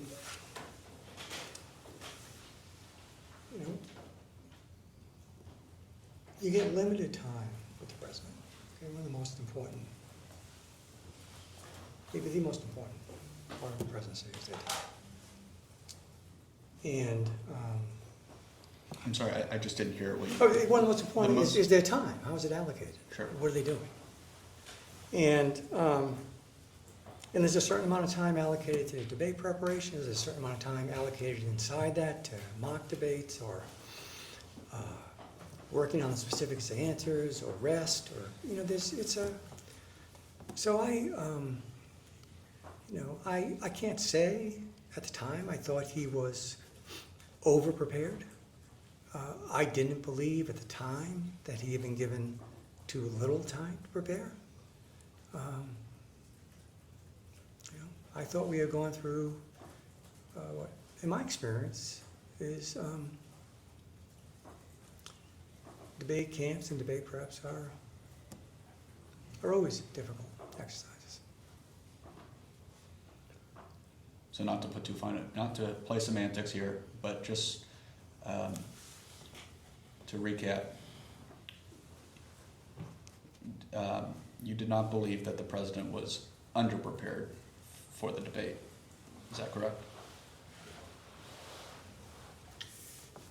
I think what I said was, in my view,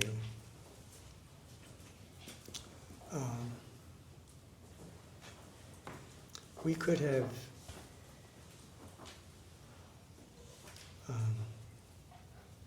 better allocated our time by spending less time drilling down on answer after answer. That's what I think I said.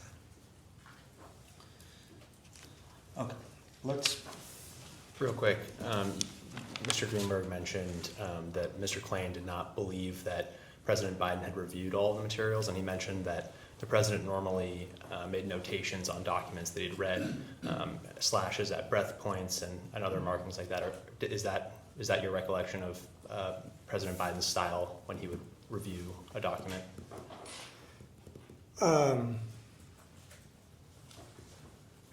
Well, it's not my recollection, but I'm trying to be precise here.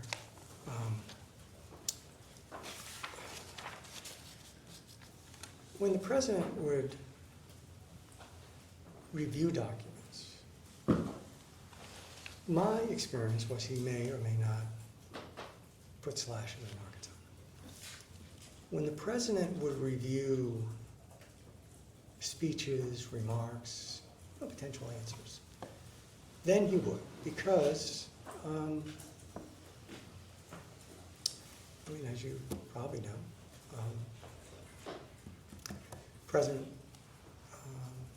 had a stutter when he grew up. And one of the ways he found to speak publicly was to use these slash marks as a place to pause, to get air, the reason I'm hesitant is I see those things as different. I just see, I'm very familiar with him using these slash marks. And in fact, one of the things which probably isn't well known, but is relevant to this, is when the president would use a teleprompter, it would be visually laid out in a way that would mimic these kinds of slashes. I mean, it was an important part of how he could effectively speak.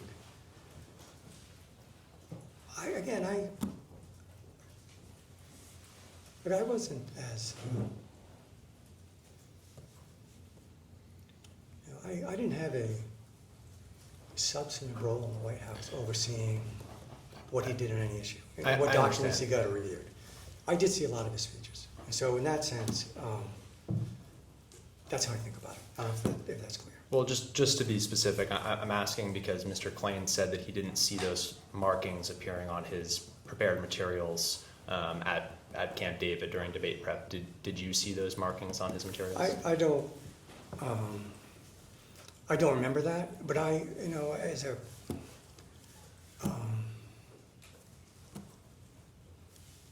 I didn't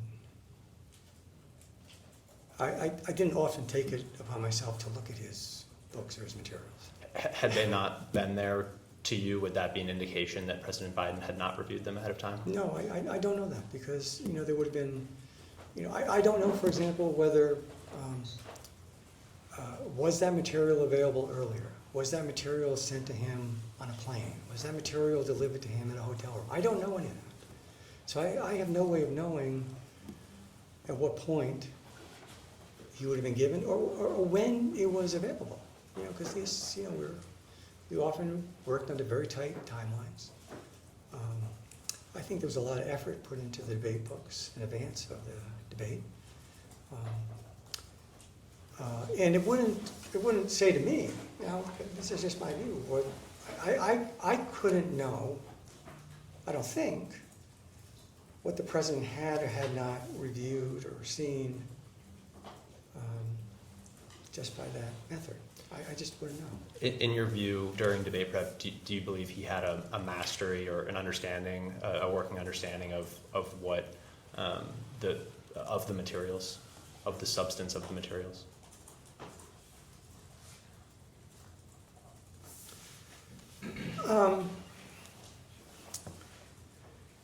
What I believed was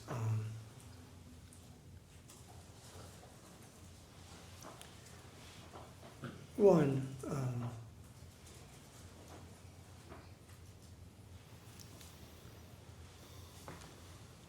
I thought the president was very well informed all the time. That was my view. Much of the, in much of the debate, prep, as well as otherwise, is it's about issues that you'd worked on and achieved, lived with.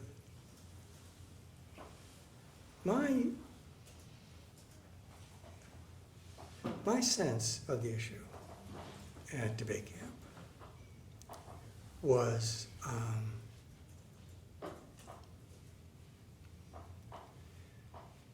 the president getting comfortable with the shape of an answer that he may or may not have naturally gone to. So, for example, we had a constant debate in the campaign and the administration about how much of his campaign should be focused on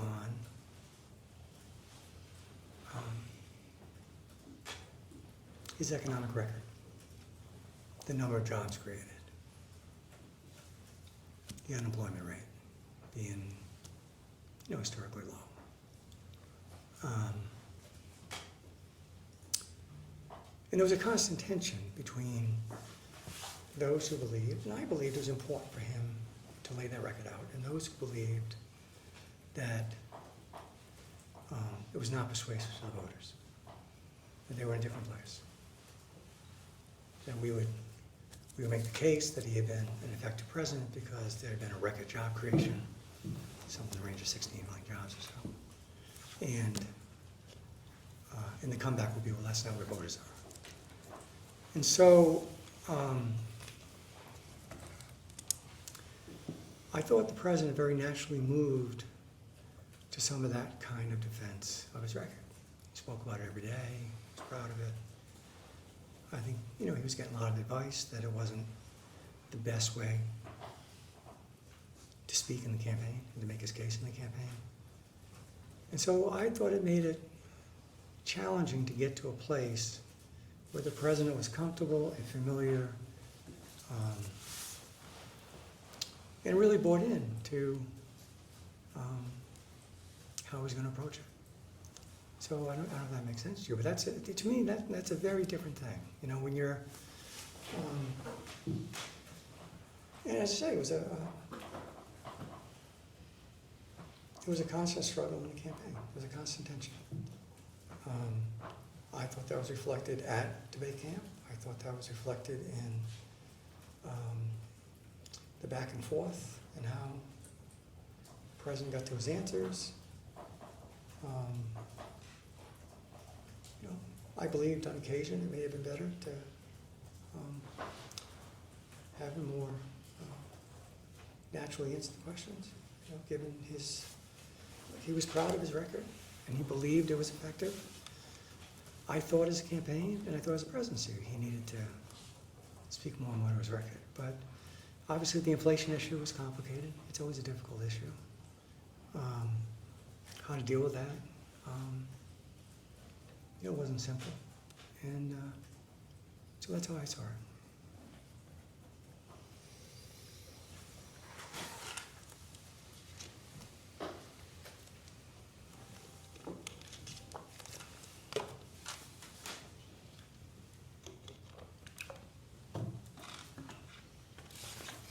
I think the president's communication skills diminished from the time, throughout the time that you knew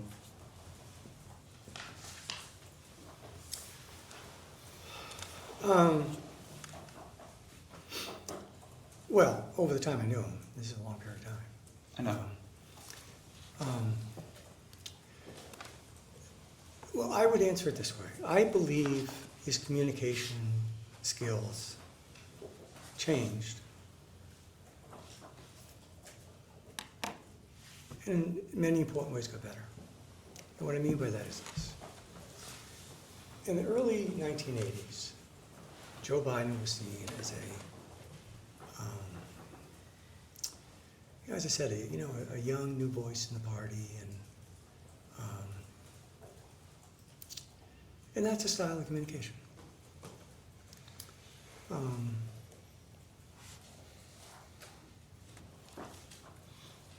As time went on, he became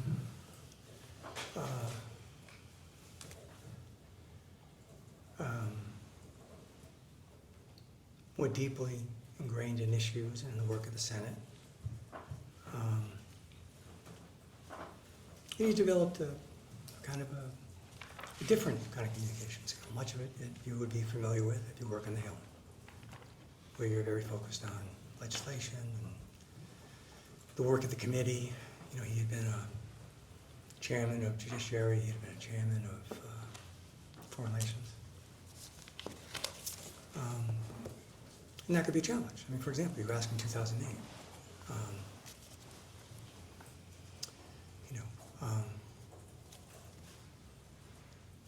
Senator Obama was quite an impressive communicator. He did not have years of work in the Senate. Okay? Joe Biden did. And that's a different skill when you go out on the campaign trail and you're speaking to people there as opposed to on the floor. So he developed a different kind of communication skill. Then, as my view, as time went on, I thought he got better. I thought one of the benefits of him having been vice president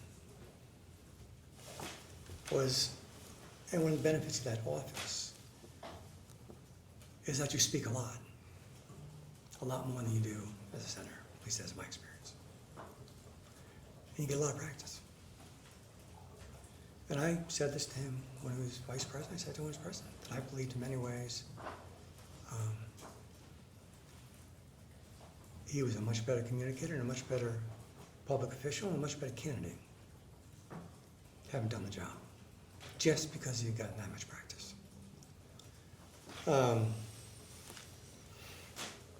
And then, you go to 2020.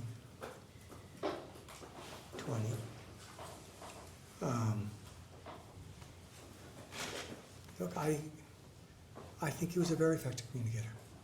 He was elected president of the United States. There were 81 million people who voted for him. Okay? More people voted for Joe Biden in 2020 than any person in history. Okay? To me, that reflects an ability to communicate. And I worked on many of his speeches, and I found them to be the best of his career. And through his presidency, I believe, I work again on many of his speeches, I thought they were better than any of the ones they gave in 2020. Now,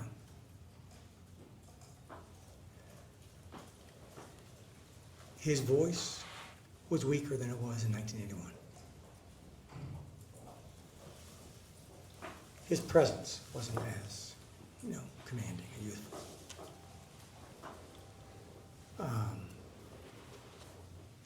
He could stumble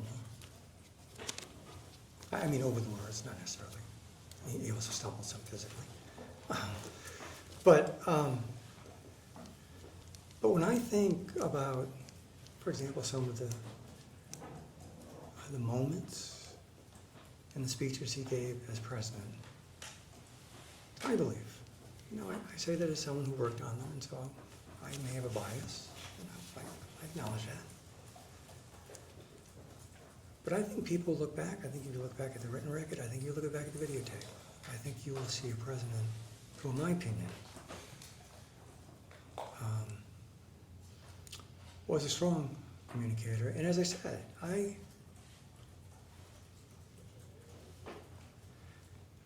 thought he got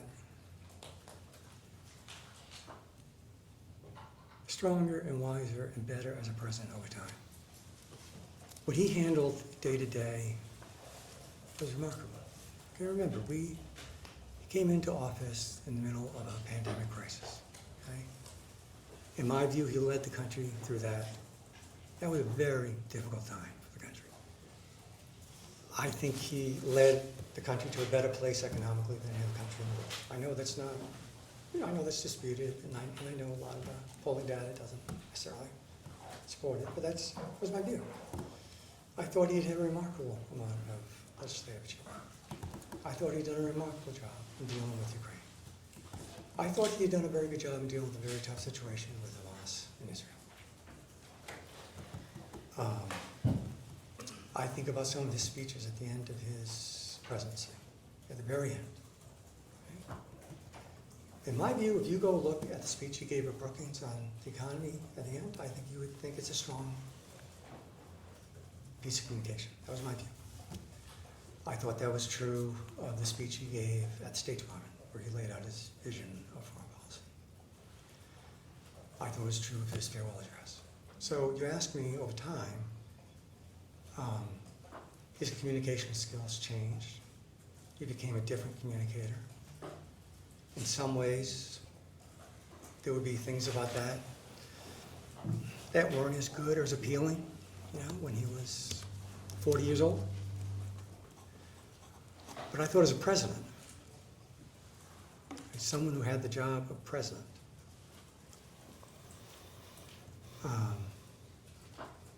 I thought he did a good job communicating, and I actually thought his, as I said, in many ways, his skills got better. And I had a frustration throughout this whole period of time he was president, where I knew it was very difficult to get past some of the visual things that were causing people concern about the president's age. And I didn't feel like we could get them actually focused on the job he was actually doing and how effective he was at it. I noticed that in describing his communication style, and I think you mentioned you may have a bias towards speeches, of course, because you wrote many of them, but I noticed you mentioned almost, I think, only prepared speeches that President Biden delivered. Mm-hmm. Do you see the sort of more impromptu or less prepared communication from President Biden to be different from his prepared speeches? Well, I'm sorry, unprepared versus prepared. Is that your question? Yes, sir. Well,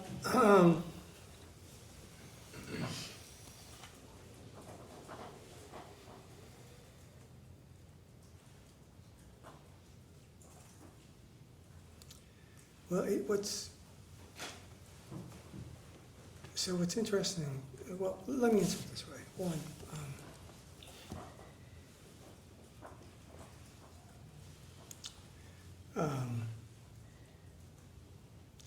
no, I didn't, and here's why. in my view. Again, this is my opinion. One, we always had a challenge with Joe Biden sticking to his prepared remarks. He often gave substantial portions of unscripted remarks inside any given speech. Okay, that was a challenge. I can remember when he was vice president, there was more than a few occasions where I had written a speech, he went up to deliver it, teleprompter never moved, he sat down 30 minutes later, he had given a speech. It was entirely unprompted. And he didn't do that as much as president, but he often would go unscripted. That's one thing. Second thing, to go to a point that actually you, I think, in a way raised earlier, which was, I saw the teleprompter for the president as one, a way to help him to deal with the issues he had to deal with because of his stutter. And it was work for him to do it. I saw the teleprompter as a way to discipline the president. Try to keep it shorter, try to keep it more focused.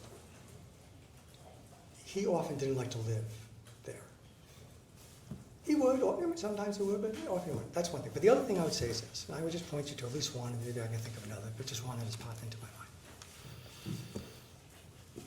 In 2023, I believe, I may have the wrong year, in his State of the Union speech. Okay? State of the Union speech is a long, complicated speech. It's one of the most difficult speeches the president gives.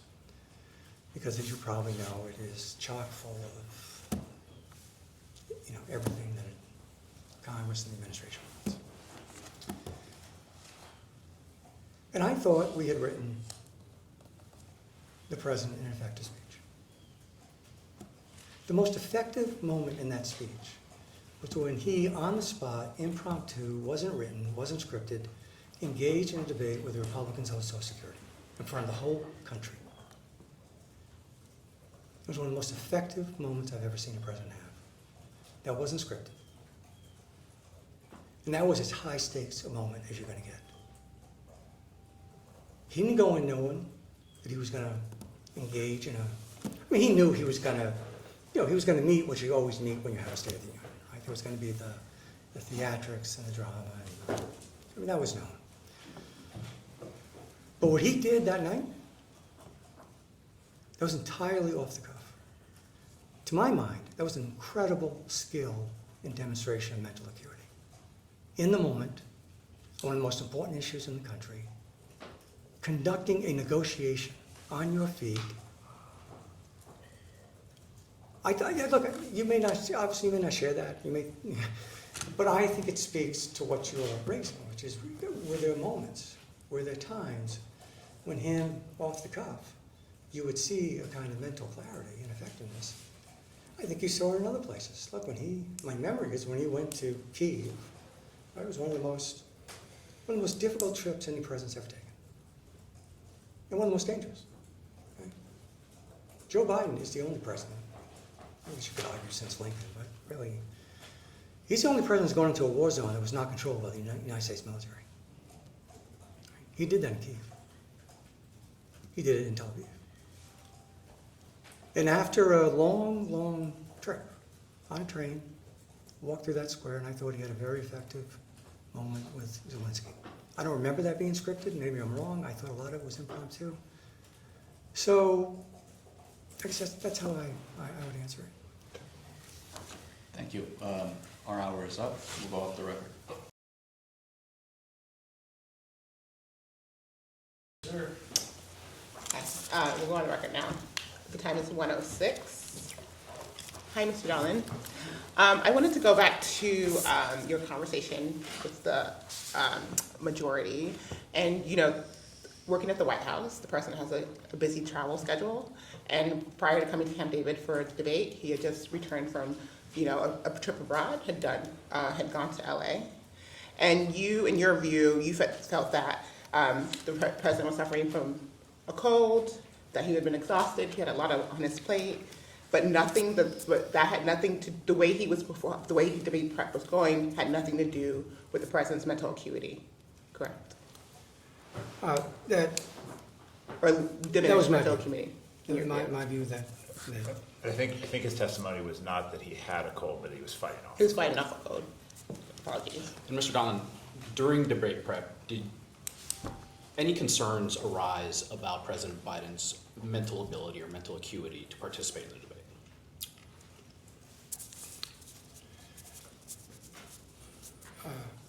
well, I would, not to me, Joe. What I saw was, I never thought he wasn't going to debate. You know, that never occurred to me. That I believed he was going to do well in the debate, and you know, there was concern, as there always is in debate prep. There was, say, I had a concern about getting the president to a place where he was really comfortable with the questions and answers. You know, certainly we all, I had concerns about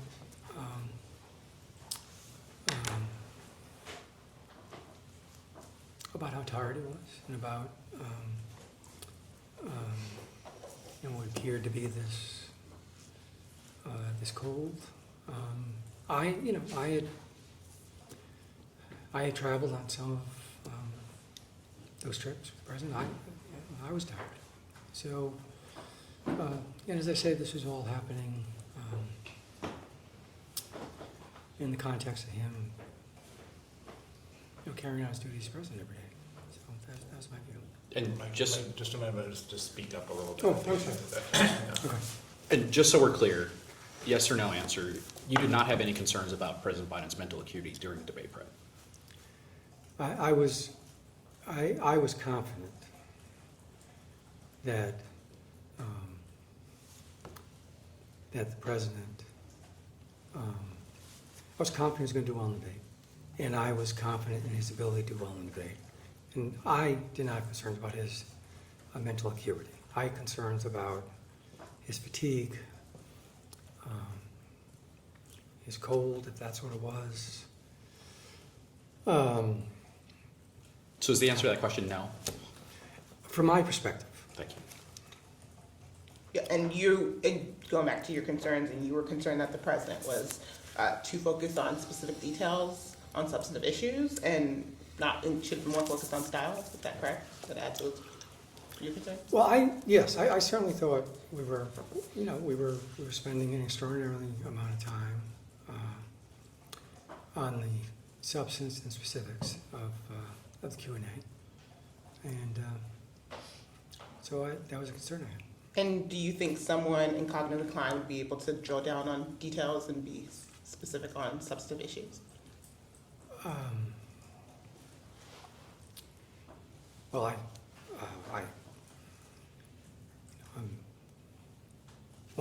not an expert on cognitive decline, and what I saw, you know, my recollection is that it was a president who was working through a lot of material, really trying to pare it down, not entirely comfortable with the answers, and that he was continuing to work at it, and that's where we're spending our time. Would it be fair to say that he understood the substantive details, the specific details and about the information? Well, I believed he did. Yes, I think, as I said before, he, you know, there would be elements in different answers that you would aim to hit, you know. So, you know, so in a question about the economy, there would be a balance of how much would be about his record, how much would be about inflation, how much would be about what he had done, how much would be about any forward-looking proposals, you know, how best to you take something, for example, any foreign policy question with Joe Biden, and he has a very deep understanding of foreign policy. He was deeply engaged in Ukraine. Getting that to a 60-second answer that's complicated.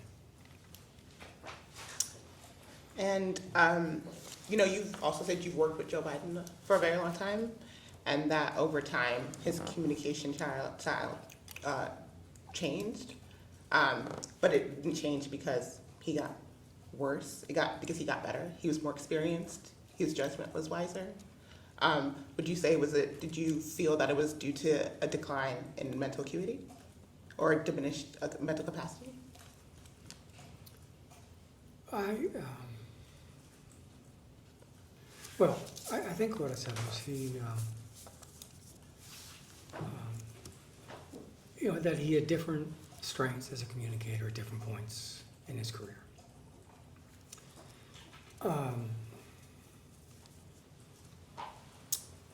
I thought he had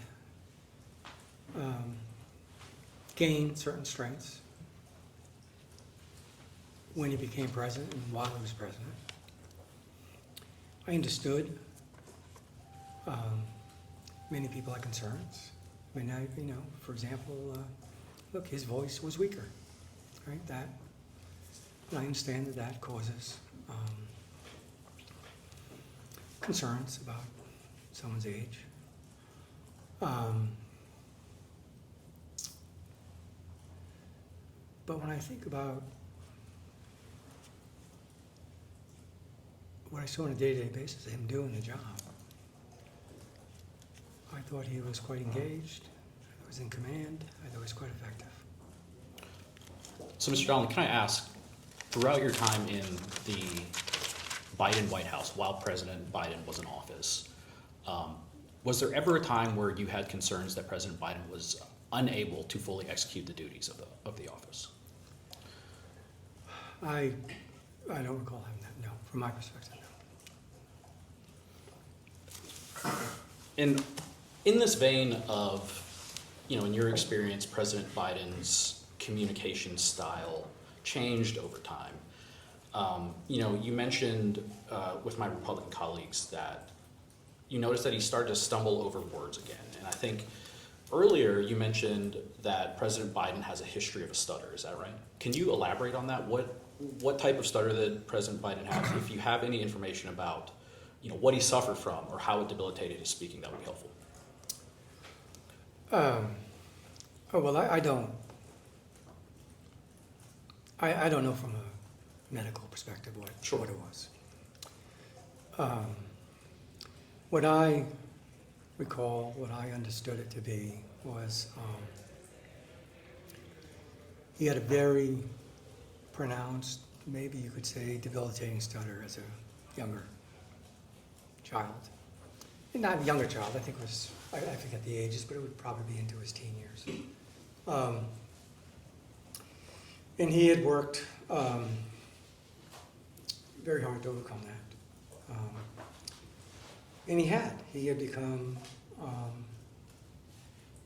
I think by many people's accounts, a very effective public speaker. And it, in some ways it was amazing that someone who had a stutter growing up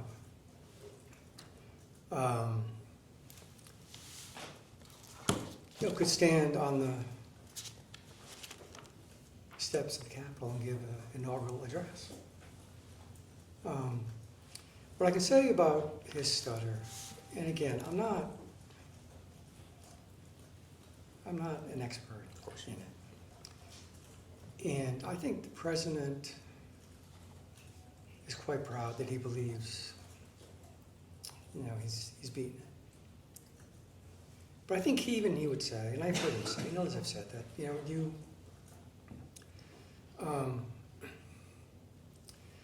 that some of the problems associated with that become more pronounced the more tired you are. So,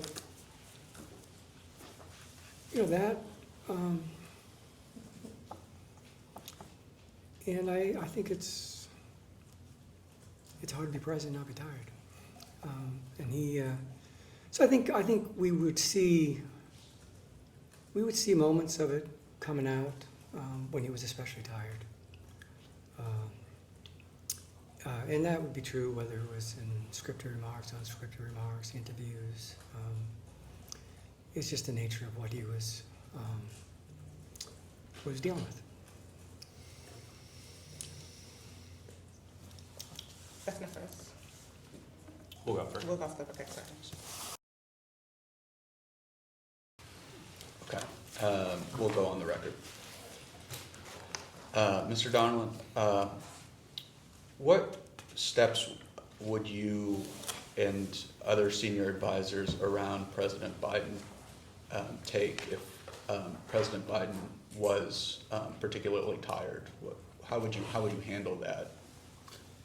And Jake, just could we focus it on what he would do? I don't want to. I mean, you can't speak for the senior advisors. I don't think. Sure, I'm happy to focus on that, but I am interested to know what you would observe others doing as well. If he was tired. I believe you were just discussing that with the minority.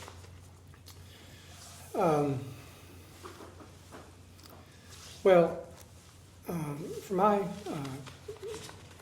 what I recall, is I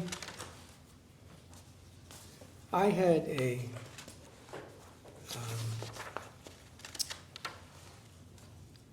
particular focus on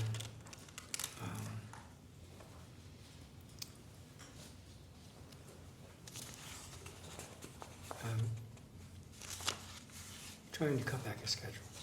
To me, that was the biggest issue. I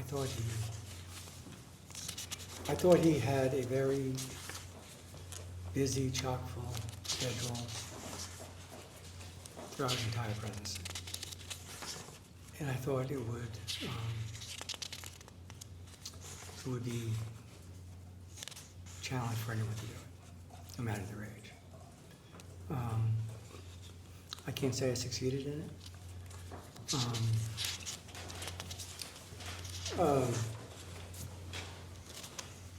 Others, may have focused on other things, but to me, that was the primary thing I would think about, which was how much we were asking to do, and some of that is the president. He is inclined to keep a heavy schedule. But that was my view was that the best approach for us would be to have lightened his schedule load. And I don't believe I at least ever had success. And when you say lighten his schedule load, do you mean fewer events in the day? Maybe you can expand on what you mean. Oh, yeah. Well, what I meant was, sometimes it would be fewer events a day, but sometimes it would be, for example,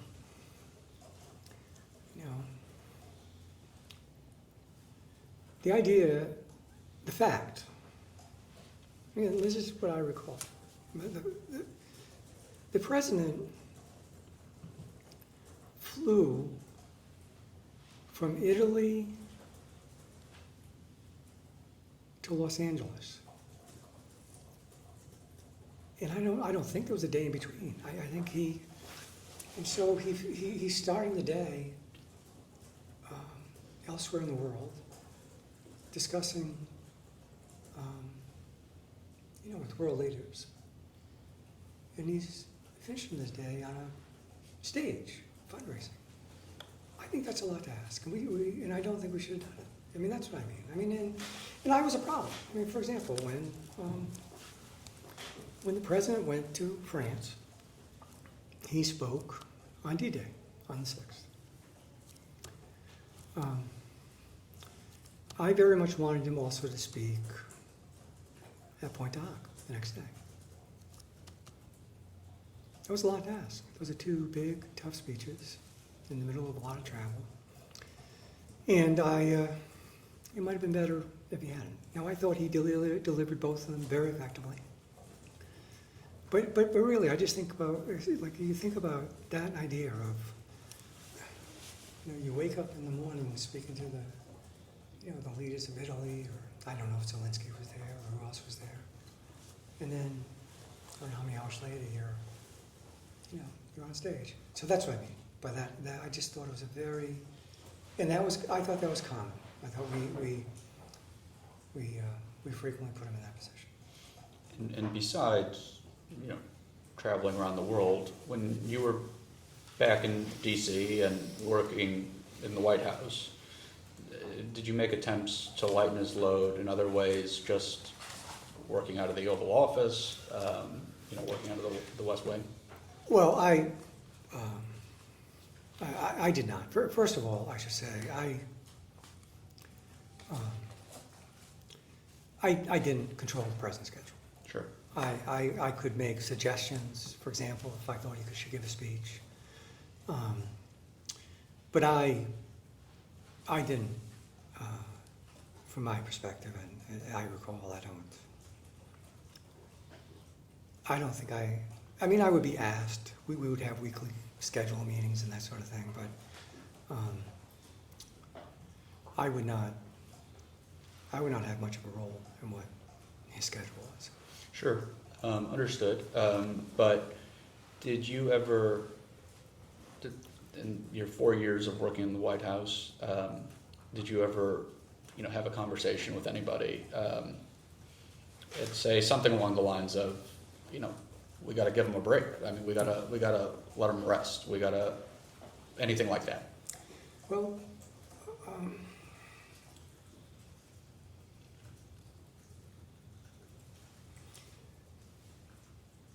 I would say they were that.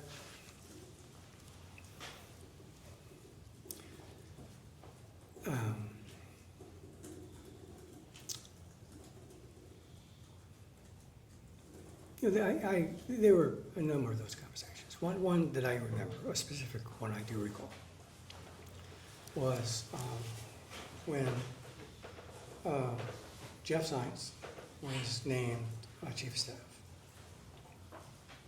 He met with I believe he met with each of the members of the senior staff. He met with me, at least. So I certainly did that with everyone. I'm sorry, what was the end? I assume he did that with everyone, because he met with me. I believe he was coming in as chief of staff and he was getting ready to lead the operation. And he asked me what I believed was the most important thing to do. And I said, I thought the most important thing to do was to get better control of the president's schedule. That I thought it was a lot. That it was a lot, meaning the president had too much on his plate. Meaning I thought we were asking him to do something that was, if not humanly impossible, something very difficult for anyone to do, no matter how old. And it was a constant struggle between things that we felt we had to do, things we should do, things he wanted to do. And so you asked me how I thought about how to deal with the president being tired. That's what I thought. Understood. Thank you. I'm going to step back and talk about some of these theories that are out there, and cognitive decline, mental acuity. These are phrases that are in the news a bit. And I just want to ask you, would it be a problem in your mind if President Biden was in cognitive decline?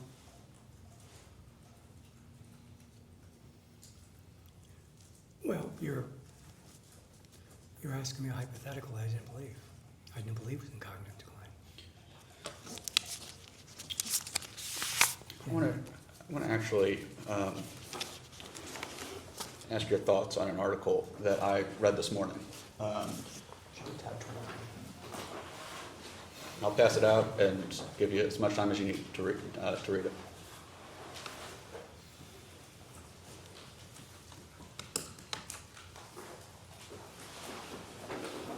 Nick, you want us to pause clock, go off record, or anything like that? Yeah, why don't we pause, just why don't we go off record for a second, just so we can take time to. Sure.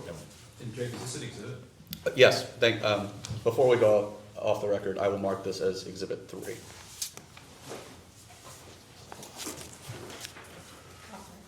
Off the record.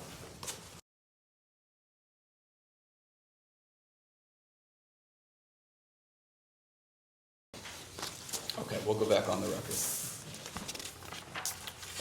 This is an article entitled, "What Kamala Harris's Decision Not to Run for Governor Means for 2028. It's from the New York Times, dated July 30th, 2025. I'm going to read from the second page, the last paragraph, actually.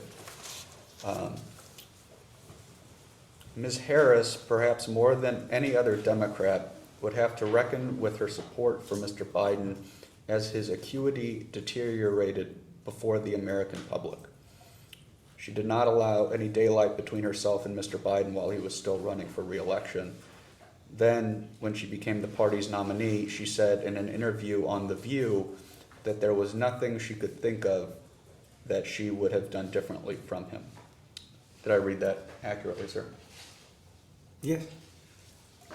What struck me is, when I read this isn't an opinion piece. This is just the New York Times news reporting on a current event. And it says, again, Mr. Biden's acuity deteriorated before the American public.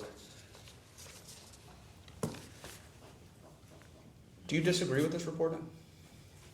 That President Biden's acuity deteriorated in front of the American public?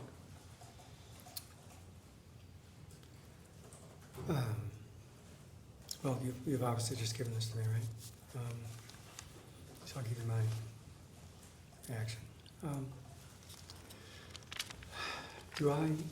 Yes, I do disagree with it. And I believe this story is reflective of a basic issue in this conversation. They assert something as a fact that I don't believe is a fact. They don't often back it up with any specific examples. And they don't often back it up with other moments that would clearly put in dispute the assertion.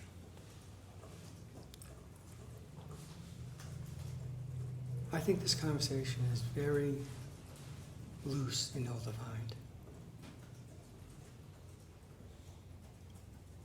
As I've said,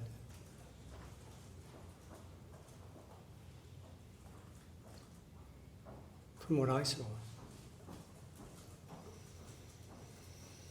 I was confident that Joe Biden could do the job of president. And I believed until the end he was the best person to be president. So I think there is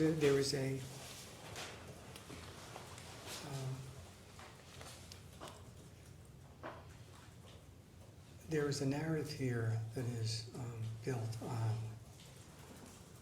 I think, as I say, kind of a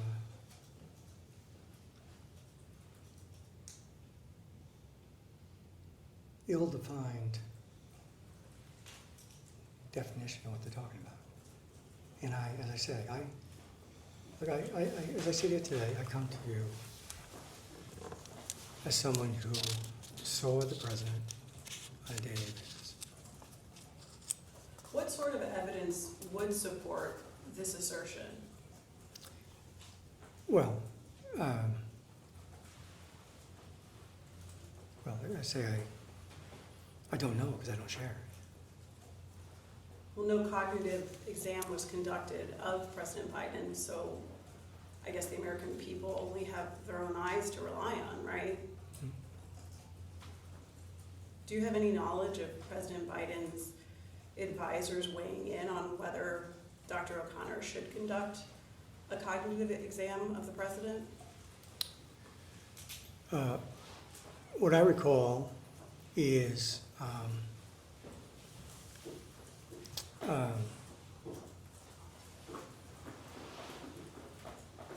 that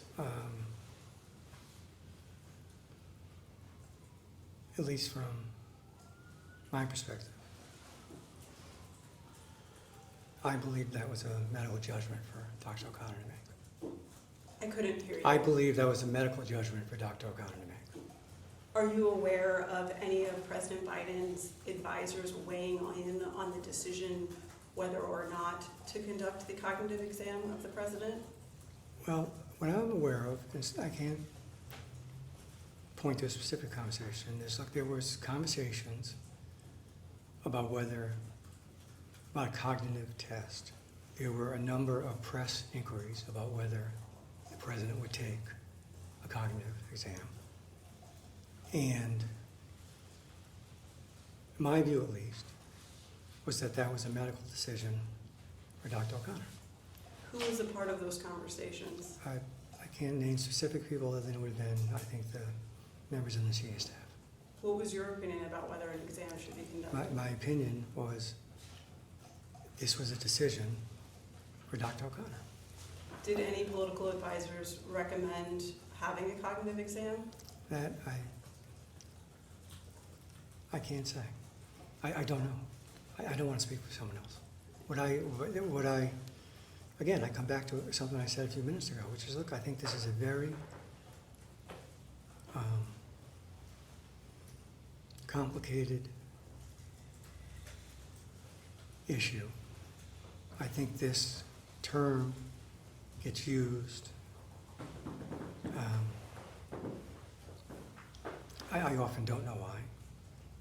And to my mind, an issue of acuity and cognitive decline is a medical issue for an expert to decide. Do you know if any political advisors expressed an opinion as to whether President Biden should or should not have a cognitive exam conducted?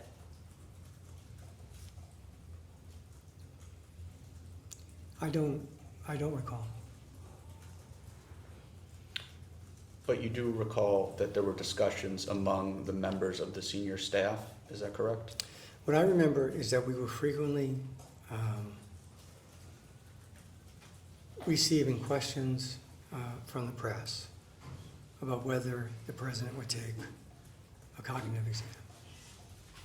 And there would be discussions about that, how to respond to that in the press.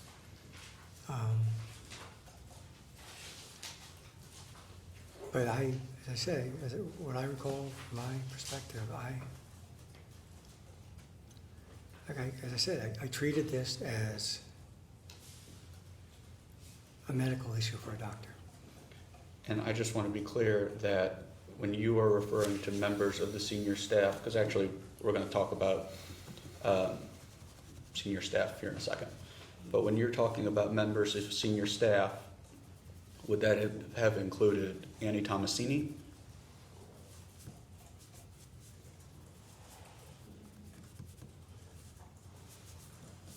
I can't recall specifically. Okay. And do you recall if that would have included Anthony Bernal? No, I can't recall. Would that have included Steve Ricchetti?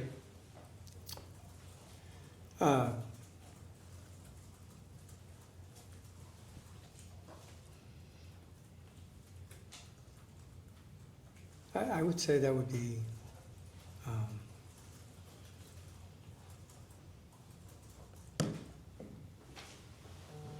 again, I can't recall. Okay. One more. Would that have included Dr. Biden?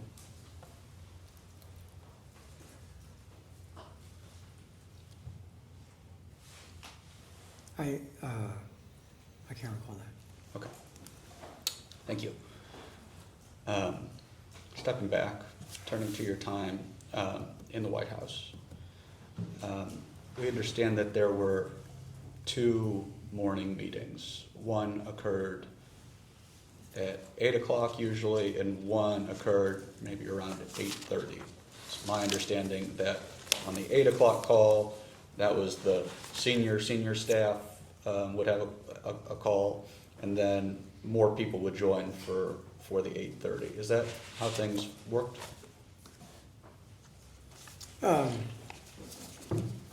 My memory is that at 8:15, there would be a smaller senior staff meeting, and at 8:40, there would be a bigger staff meeting. Okay.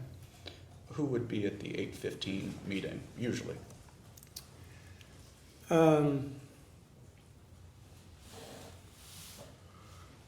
Well, it would have been the chief of staff. He led that meeting. Steve Buscetti would probably be there.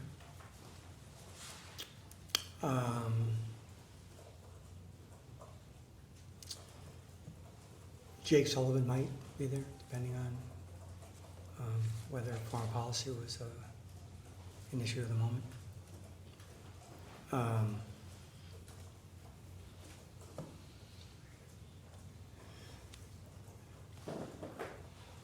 Bruce Reed probably would have been there if he wasn't traveling with the president.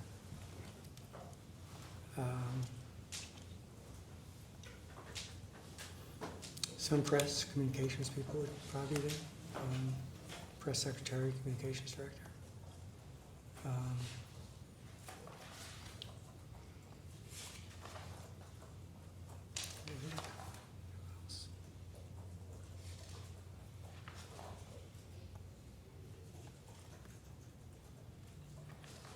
And Annie Thompson might have been there, depending on her schedule and whether she was traveling. That's what I can remember. Mr. Bernal, was he ever at those the early meeting? I believe it was at some of them, Mm-hmm. but I don't. Certainly, he could be at some of them, yes. And then, I don't expect you to remember who all was at the 8:40 meeting. It sounds like there were more people at the 8:40 meeting, but just generally, what was the distinction between people, the cast of characters at the 8:15 meeting and then the people at the 8:40 meeting?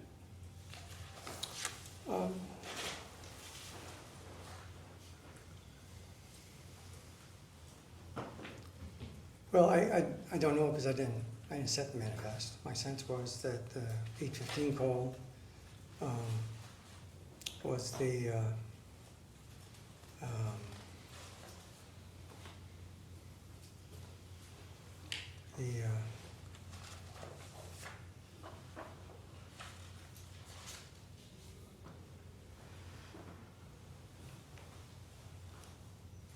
again, I don't know if you can say they were the highest ranking senior officials, but I think it was a smaller group. Many of them had offices right in that area, and then the 8:40 meeting would be expanded to include, in particular, a lot of people who had responsibility for like departments and issues.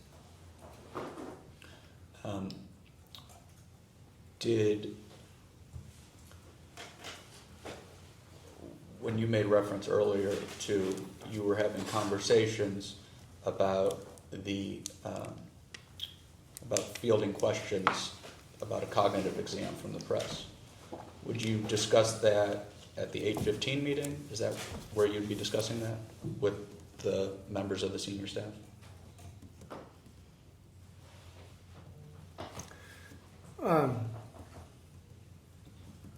Well, it might have been at that, or it may have been at a meeting called at some other time in the day. Okay. To deal with an inquiry on it. It probably wouldn't be at the 8:40 meeting though with a larger group of people, is that right? That I don't know. I can't say with confidence it wasn't talked about there, but I don't know. Okay.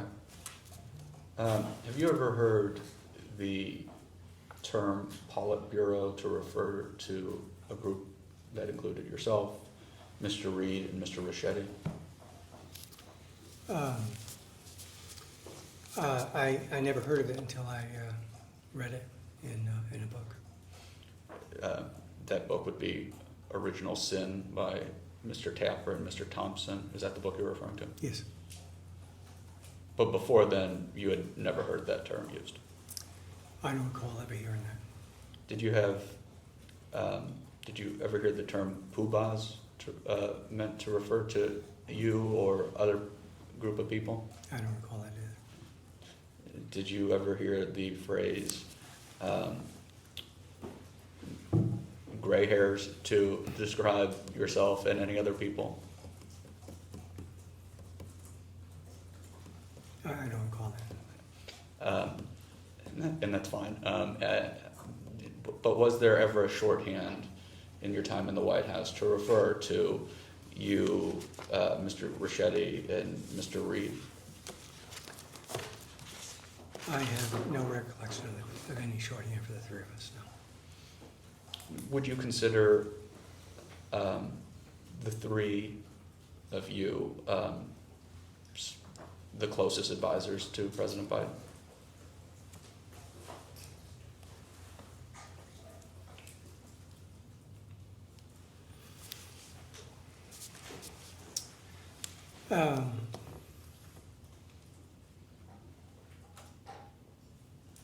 Not necessarily.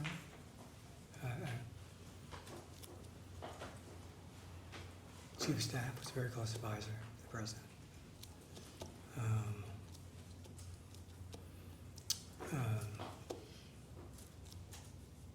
National Security Advisor was a very close advisor to the President.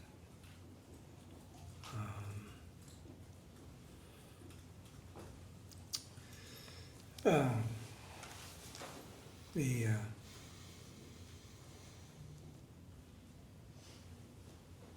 people like communications, they would be close. I don't, and I thought he saw, for example, the people who led the National Economic Council, very close to us. He spoke to them a lot, relied on them a lot, whether it was Brian Deese or Leo Brandon. I'm sorry. Brian Deese or Leo Brandon.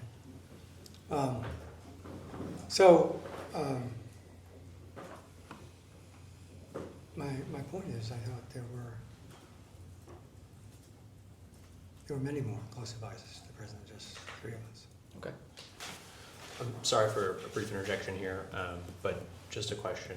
Your opening statement, which we marked as, I believe, Exhibit 2 earlier, did you all share that with anyone besides us? We have, communications folks that we work with who we've shared it with, so that they could, if they had a question about it, we've said that they were, that they could share it. But that's the only people we've shared it with. Okay. We were just aware that members of the media have it, so did your communication staff potentially provide it? I don't know if they did, but we given a copy of them before we came into the interview. Okay. And based on recent reporting, President Biden is receiving briefings regarding this investigation. Did he review your opening statement? He did not. Did you discuss it with him? I did not. Did you discuss your appearance here with President Biden? I made him aware that I had received a letter from the chairman and that my inclination was to go and do the interview. That's the only thing I told him. So you did not discuss the substance of the interview? I did not discuss the substance of the interview with the President. Did you discuss the possibility of raising privileges during your testimony? I did not. I want to just get into the process of how decisions were made in the White House. It's been a learning experience for me throughout this process.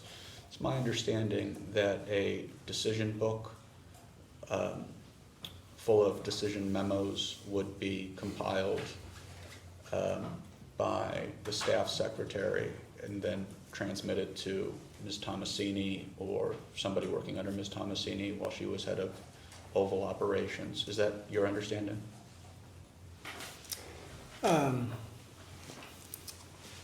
I can't with any confidence speak about how the decision or the books were put together for the president. I had no role in it. No role in that. Did you ever prepare a decision memo, or is that not part of your responsibility? I don't recall preparing any decision memo for the president. Okay. And recognizing that it's not your role, just trying to understand what you've seen, have you ever seen President Biden with the decision book?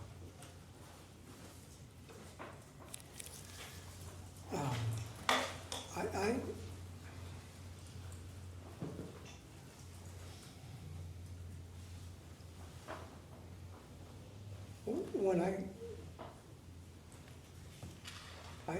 hadn't heard the phrase decision book before you. I don't think I've heard it. I mean, what I've seen, what I saw is sometimes the president would be presented a decision memo.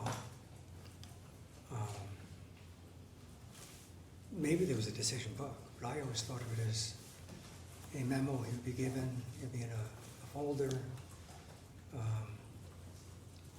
and that's how it was carried out. And who would give President Biden that decision memo in the folder?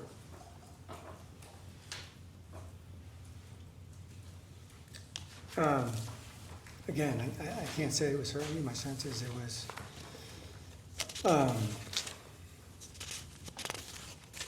whoever had responsibility for that issue. Whoever had responsibility for that issue. For example, I know Jake Sullivan would come in with decision memos for foreign policy. I didn't feel that they would go off into that. Bruce Reed would sometimes have decision memos that he would give them.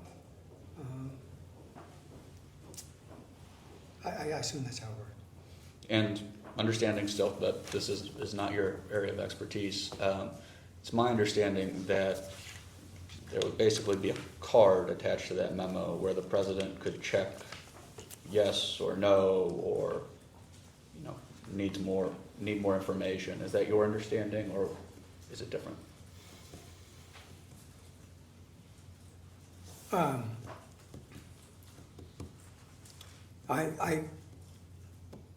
Well, what I didn't know, I didn't think there was a card. I thought maybe right on the memo there was a place to say yes, no, or more information. So, but really, wasn't my responsibility. Sure. And then would you ever see, let's back up, did you have access to the residence, the White House residence? Did I have access to it? Yeah, would you ever go meet with the president in the residence? Well, I had access in the sense that, at least what I recall, is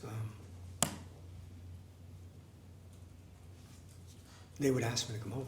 But I don't remember, maybe I did. I don't remember just getting up and walking over to go into the residence. No, I understand. But yes, I would go there, and we would have meetings, but it would be because somebody called me and said the president wants to see you, we're doing a meeting there. And do you remember, it's okay if you don't, do you remember if any time that decision memos or a folder with a decision memo and it was handed to the president while you were over in the residence? I can't say with certainty. I think they may have been in the map room. They may have been in, he has an office on the second floor. I don't remember the name of it. Those are the places that we would meet usually, so they may have come in there. But your recollection is that these memos would just be kind of at the president's convenience, given to him. When you could catch the president, they would be handed to him, and maybe he would sign off then, or maybe he would take it. Is that your understanding of how it went? I can break So it it's down. it's a lot of, it's a lot of. I can you break just ask him what he, what he knows or doesn't know. I'm just trying to understand what you've already told me, actually, which is, I believe you were saying that with these decision memos, the people responsible for the decision would just hand them to the president when they could catch the president. Is that right? No, that's not what I'm saying. Okay. What I'm saying, and I didn't see it as a matter at the president's convenience. What I saw was, my sense of it was there would have been a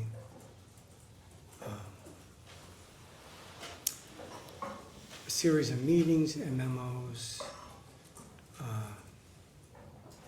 where the issue would have been discussed and debated. That would go through several iterations. And then at some point, the staff, or whoever was leading it, would present to the president a decision memo. Because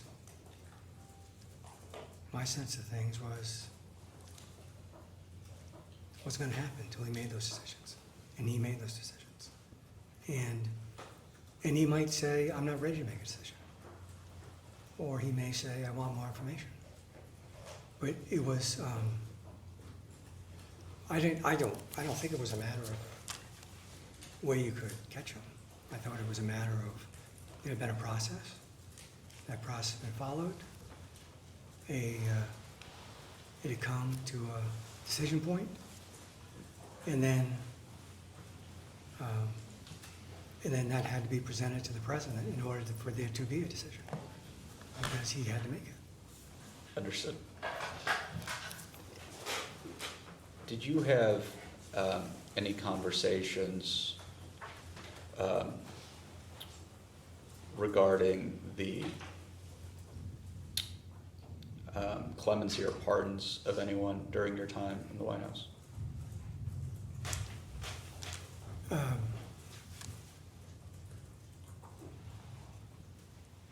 Yes, I was part of a group of people who would, my opinion would be asked, and I would give it. And just so I understand your role, was that for every pardon or just some pardons? What I recall is, I don't think it was for every pardon.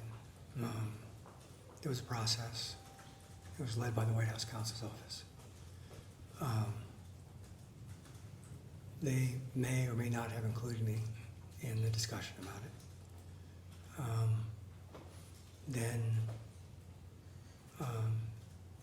there would be a discussion with the president. I may or may not have been included in that. So but I can't say that I was in every conversation, no. Were you involved in any conversations regarding the president's pardon of his son, Hunter Biden?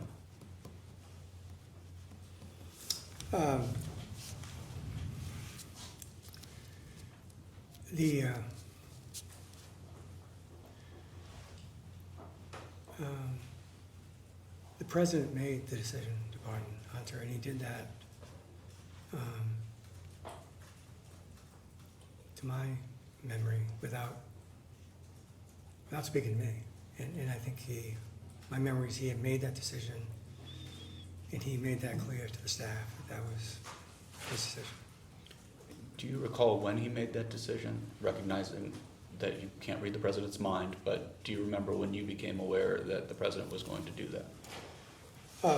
Well, I became aware of it after he'd done it. And my memory is he did it, I think, over Thanksgiving, I believe, around that time. I believe that's right. And he made the decision, and that's when I became aware of it. Did you participate in any conversations regarding the pardons of any other members of President Biden's family? again, I recall this now. I did not, again, he made that decision. My memory is, or my recall is, that was very late. I think it might have been on the last day or two that he was president. And I had no advanced knowledge I was gonna do it. And did you have any conversations with anyone about the pardons of Dr. Fauci, General Milley, and I'll break it up, or members and staff of the January 6th committee? I'm sorry, can you repeat it? Sure, I'll go one by one. Did you have any discussions about the pardon that was issued for Dr. Fauci?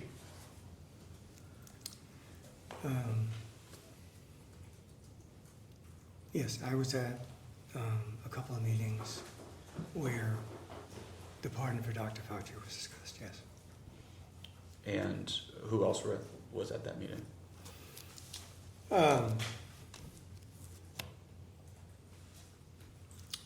My memory is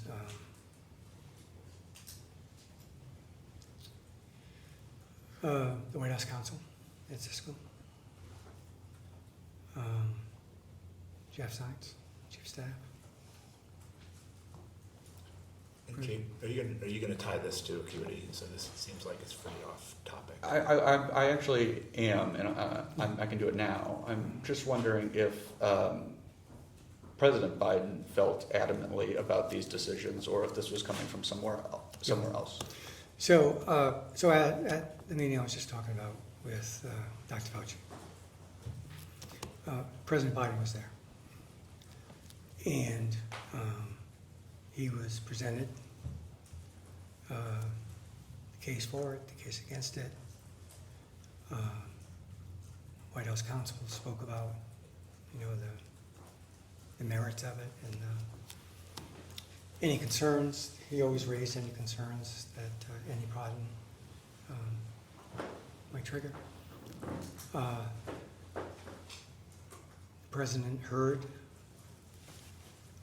the case, and the president made the decision to pardon. And is that the same process that went with General Milley? That is my memory. It was the same process. And is that the same process that occurred for members and staff of the January 6th committee? I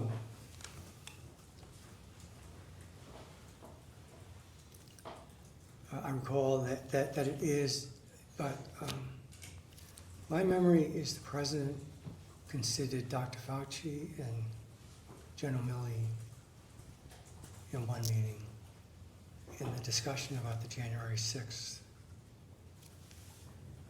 people, that group of people who's thinking about pardon. I don't remember being in that meeting or another one, but fundamentally, yes, the same process was the individual or group that was under consideration would be put forward, the case for it, the case against it, concerns that might arise around it. The president would hear the case, and he would make the decision to grant it or not. And did the president come up with the idea to pardon these individuals, or was that raised by somebody maybe in White House counsel's office, to the extent you know? I don't know. My sense of the process was White House counsel organized the process and presented the names. That's my sense, but it's possible that there were meetings with White House counsel and the president that could have discussed it long before I was engaged.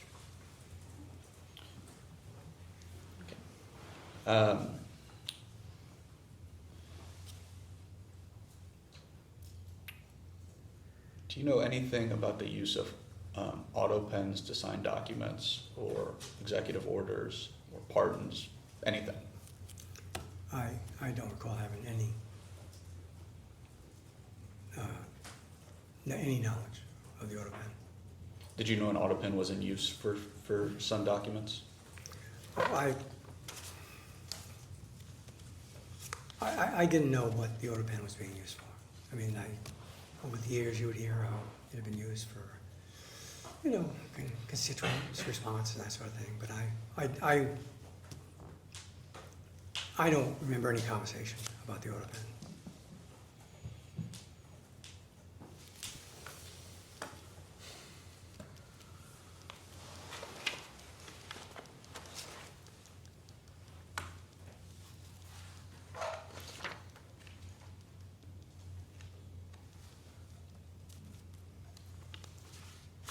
I think we'll actually, unless you guys have any questions. Did you ever see President Biden receive an IV infusion of anything? An IV infusion.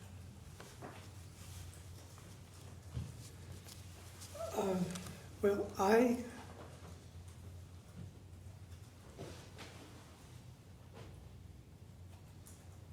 recall, I have a memory that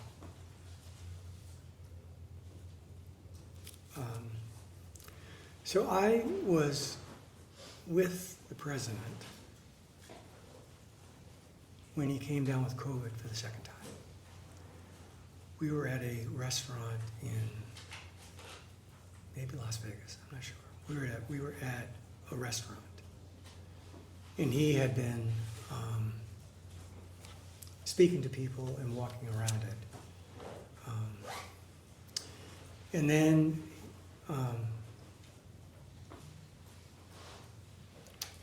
COVID came on him, and we moved him to a back room with his doctor and his nurse, and I was there.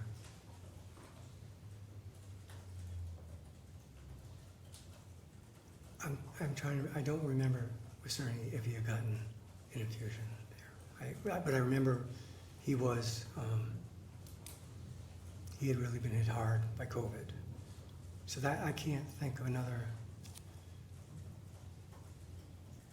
I can't recall another, and I can't recall with certainty that it would have been an IV, but he certainly was, he was hit hard by COVID in that setting. Thank you. Do you ever recall seeing President Biden in a wheelchair? In a wheelchair?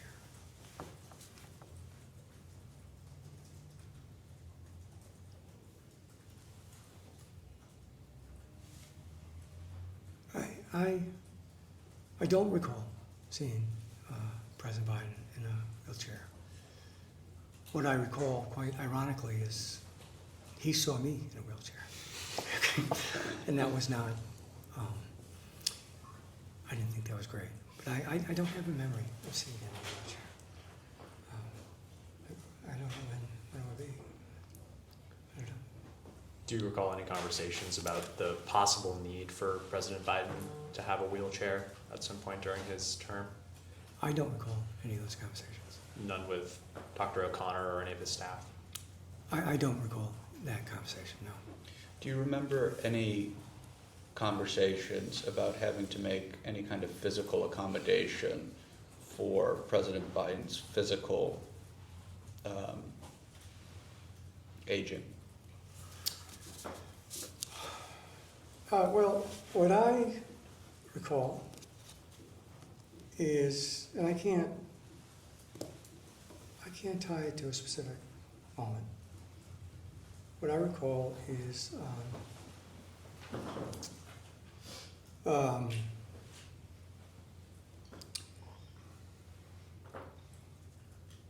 president broke his foot between the time of being elected and taking the oath of office. And it never healed properly. I don't know if that was because he didn't do what he was supposed to do, or whether that's just the nature of what happens.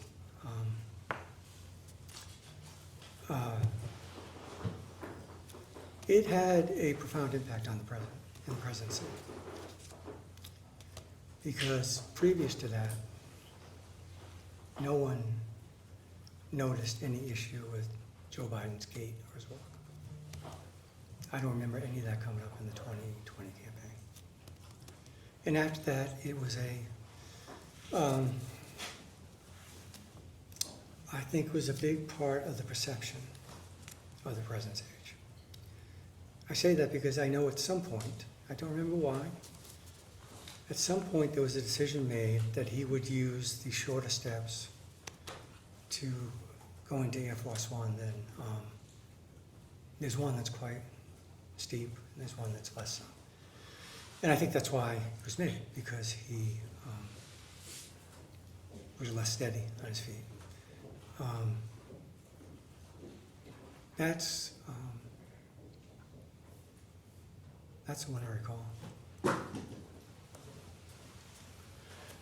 That was a question specifically about physical accommodations, but in terms of other types of accommodations, I know you talked a little bit about teleprompter use earlier in your testimony, but was there a change in the amount of teleprompter use over the course of the Biden administration for President Biden?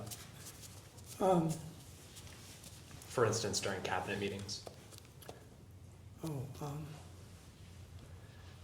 I don't recall a teleprompter being used during cabinet meetings. Did you attend every cabinet meeting? I don't know if I attended every one. I attended some, maybe several. My memory was he had a book in front of him. And that I don't remember it being a teleprompter though. And did that book, to your knowledge, contain sort of prearranged questions and answers between him and between the president and the cabinet members? My memory is yes. It was a very, the text was written, for the meeting. Do you ever recall a teleprompter being used at a fundraising event? That's my question.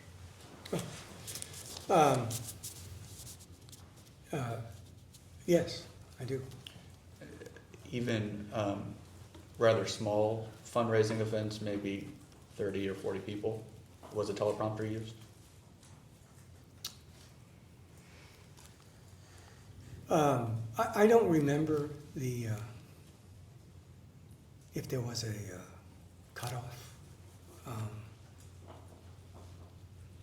I think sometimes it would depend on the size of the room and how intrusive that would be if it was a very small gathering and it was bigger. But I do remember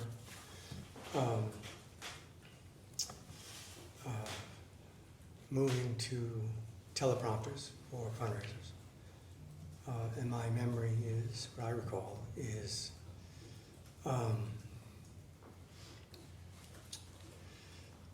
one, we did it because, again, it was I think what at least I saw it as was a discipline. One of the things that is not uncommon for political candidates is to say things at a fundraisers that are particularly problematic. So I thought it was a good discipline for him to do that. And the second reason was, again, it had the nature, it had to do with the nature of the different demands of the job.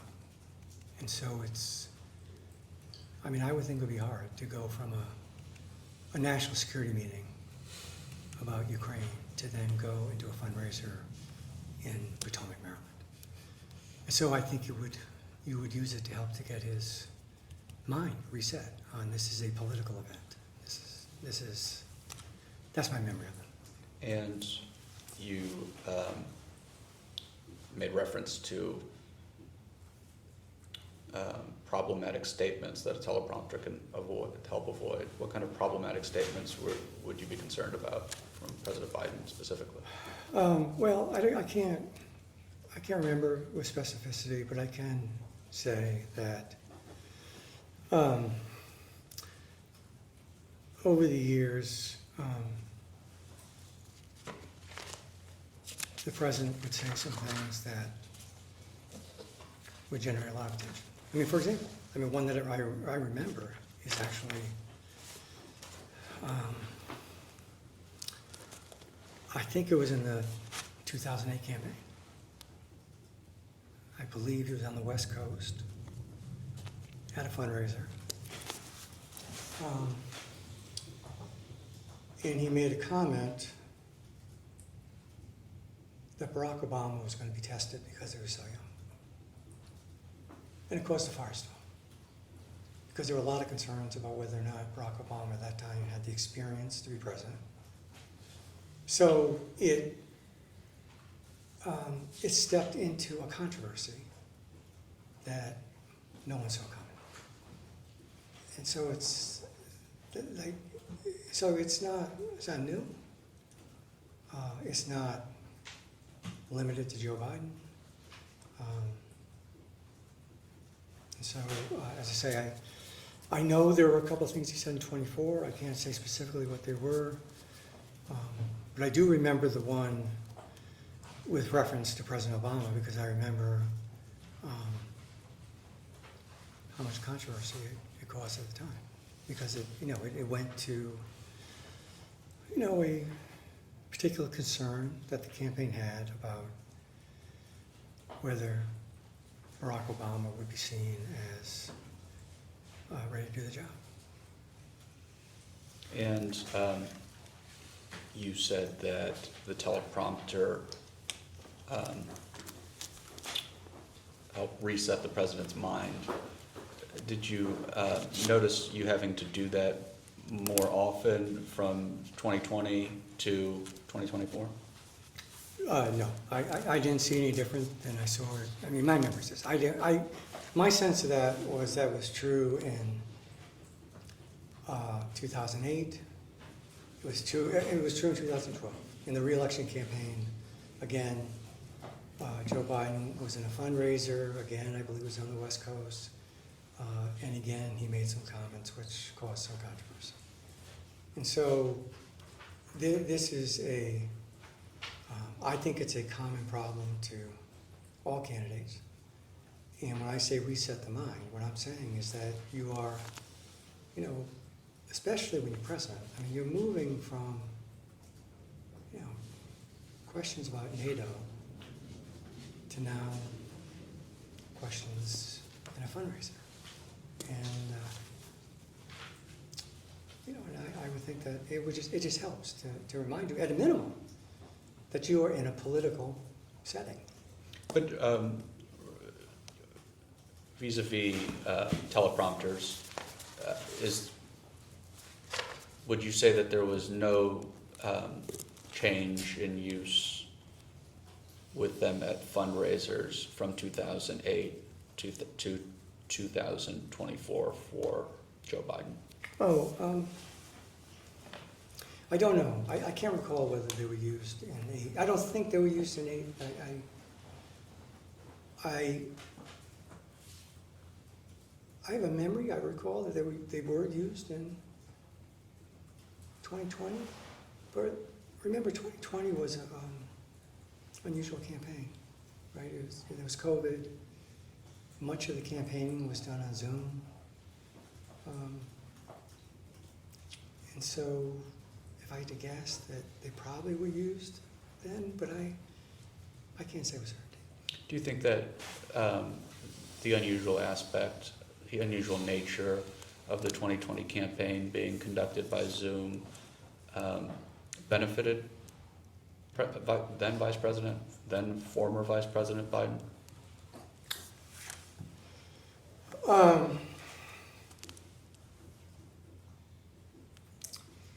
Well, again, from my perspective, I thought it benefited him and I thought it hurt him. And what I mean by that is this. As I've said, I think several times today, Joe Biden has a tendency to talk for a long time. And he has a tendency to go off script.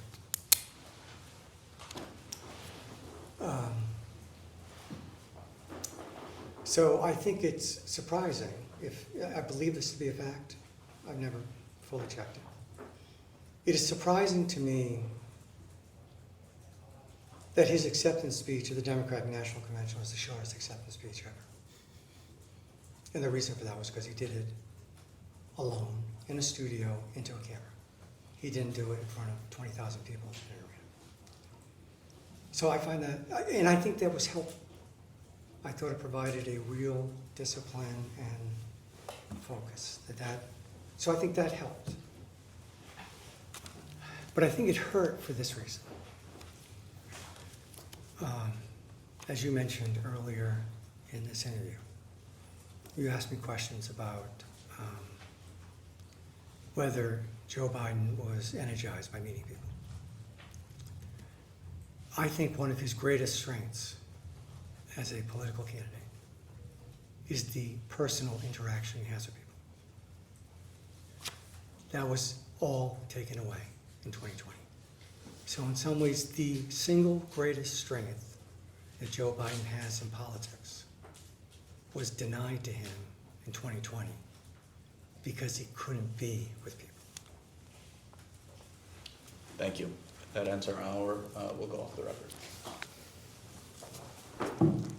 All right, we'll go back on the record. The time is 2:35. Mr. Donilon, during the last hour with my Republican colleagues, you referenced a meeting that you had with oncoming Chief of Staff, Mr. Zients, about what you said was a need to get better control of his schedule. Is that an accurate characterization of that? That's fair, yeah. So just Dan, his schedule, I think was a reference to the president, not Jeff Stein's schedule. So Thank you, yes, in reference to the president's schedule. Great. And apologies, can you remind me when that meeting between you and Chief of Staff Zients approximately happened?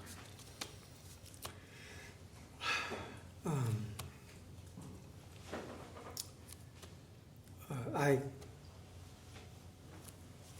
can't recall when the time frame I have in memory was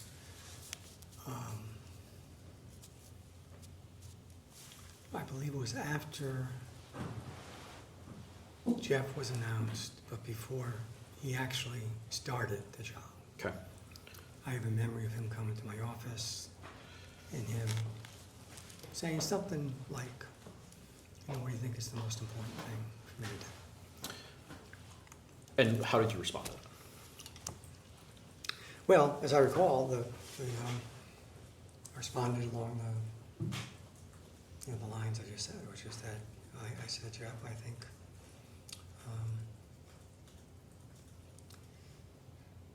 the president's schedule is very heavy, and I think it'd be great if we could make it more reasonable. And when you say the president's schedule was heavy, what do you mean by heavy? Well, from my perspective, what I recall is I thought his days were back to back to back with a lot of continued work in the evenings, and that of course that's not even I didn't have a window into when he read his books. And I thought he, because of what was going on in the world, he had a lot of foreign travel. And so I just, as I say, I looked at his schedule and it seemed to be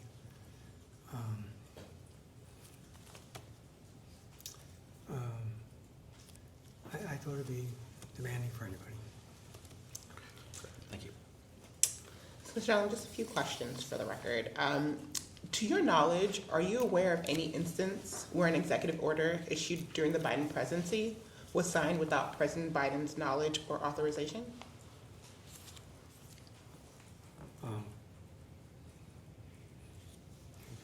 In my memory, I have no knowledge of that, no. And to your knowledge, are you aware of any instance in which a bill signed into law during the Biden presidency was signed, which a bill signed into law during the Biden presidency was done without President Biden's knowledge or authorization? I have no knowledge of that, no. And again, to your knowledge, are you aware of any instance in which any pardon issued during President Biden's presidency was issued without his knowledge or authorization? I don't have any knowledge. And to your knowledge, are you aware of any instance in which, any order granting clemency issued during the Biden administration was done without President Biden's knowledge or authorization? I have no knowledge of that. And then apart from any instances in which President Biden delegated authority to Vice President Harris while he was undergoing a medical procedure, did anyone, to your knowledge, ever step in to carry out the duties of the presidency in Joe Biden's place because he was unable to do so? From my perspective, I never saw that. And I want to go back to an issue the majority raised in regards to accommodations made for President Biden. Is it fair to say that these accommodations regarding the stairs on Air Force One were not an effort to conceal mental decline on the part of the president? Well, I believe that's fair to say. I believe it was an accommodation for a physical. I thought it was about, I don't think it had anything to do with his cognitive issues. None. And rather, it was a physical. I thought it was a physical issue regarding his walk, how stable he was, and the fact that for anyone, I don't know how many people in this room have been on Air Force One, but I found going up the steps a little tricky. So that's, I think it was done for a physical reason. And other presidents have had problems going up those stairs. Indeed. Yes, Okay. Yeah. I believe they have. Okay. And last one. You were never a part of Dr. O'Connor's medical staff, correct? I was not a part of Dr. O'Connor's medical staff. Did you ever advise Dr. O'Connor not to administer a cognitive test to President Biden? I did not. I have no memory doing that, no. And you weren't responsible for President Biden's medical care, correct? Correct, I was not responsible for his medical care. And you did not determine which medical test should be performed on President Biden, correct? Correct, I did not decide what medical tests. Thank you. Just one last question. Going back to the pardons that you discussed with my majority colleagues, you mentioned that you were part of the process in issuing those pardons. Is that fair to say? I guess what I'm getting at, I think that exaggerates my role. I was a voice that people may or may not have asked my opinion. I had a limited role. Fair enough. And what I'm getting at, ultimately, the decision to issue any pardon was President Biden's. Is that right? From what I saw, I believe all the decisions for the pardons, clemency, were made by President Biden. President Biden himself. President Biden, I mean, others were there, but he made the decision. Right. And look, my view was, for all 4 years, I never had any doubt for a single moment, and I never sat in a meeting anywhere where it wasn't clear to me who the President of the United States was. And it was Joe Biden. And I never saw anyone in any situation where it wasn't clear to me and everyone else in the room. He was the president, he would make the decision, and he did. Thank you. We'll go through. We'll go on record. Thank you. Just returning to the conversation that you had with Mr. Zients, what was his reaction to your suggestion to lighten the president's load? I don't remember that he had a response. I think he was in the mode of just asking people their opinion. You know, Jeff is he's a remarkable manager. You know, and I'm not. I would not pretend to know how to do that. So I don't know. I just know I had a view and I conveyed it to him. Thank you. And I said we'd return to the debate, the 2024 debate. I want to do that. I don't think we need to dwell on it, but I do just want to know, do you recall where you were where you were watching the debate? Well, my memory is, what I recall is I was in Atlanta, and I believe I was in a holding room watching it. I think. I don't think I was actually in the hall where at that, but that's my memory, that I watched it in a holding room. Do you remember anyone who was in that room with you? Oh.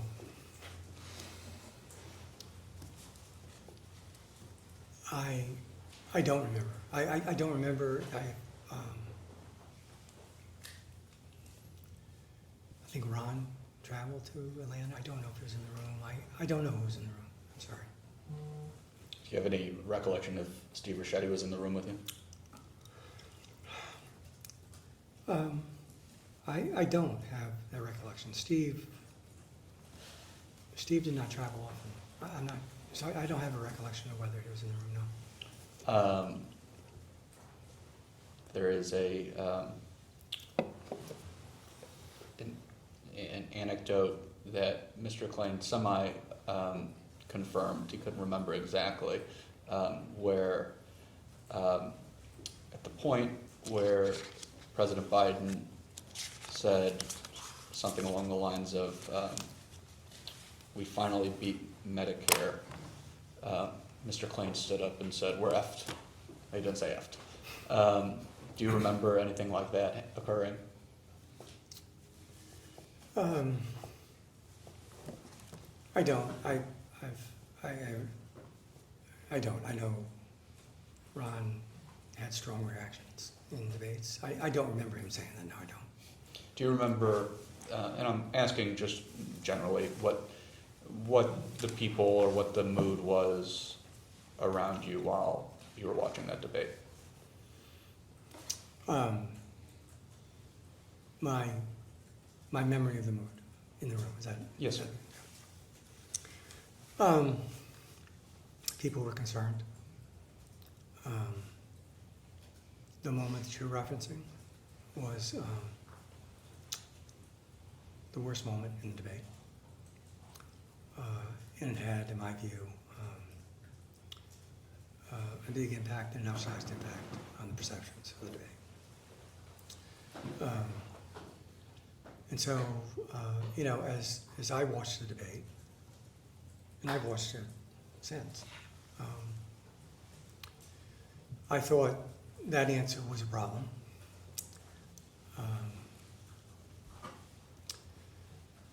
I actually thought on many of the exchanges that followed, because if my memory is right, that was a relatively early moment in the debate. Yes, sir. I actually thought President Biden had pretty good answers. Stylistically, I was worried about his voice. And I have been around enough debates and campaigns to know that sometimes a moment or a feel can drive the narrative about the debate, when I think a fairer assessment of what happened would be different. And Mr. Klain used the phrase uniquely bad during his interview with us to describe. He was describing. I had asked the question, had you ever seen President Biden behave this way? And his answer, in short, was, to summarize, no. It was uniquely bad. Mr. Ricchetti agreed with that was a uniquely bad moment for President Biden. Had you seen President Biden ever behave the way that he did during the time of the debate around the we finally beat Medicare moment? Had you ever seen that before?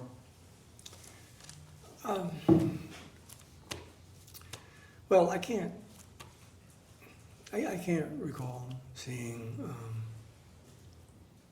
another moment like that in a, I can't.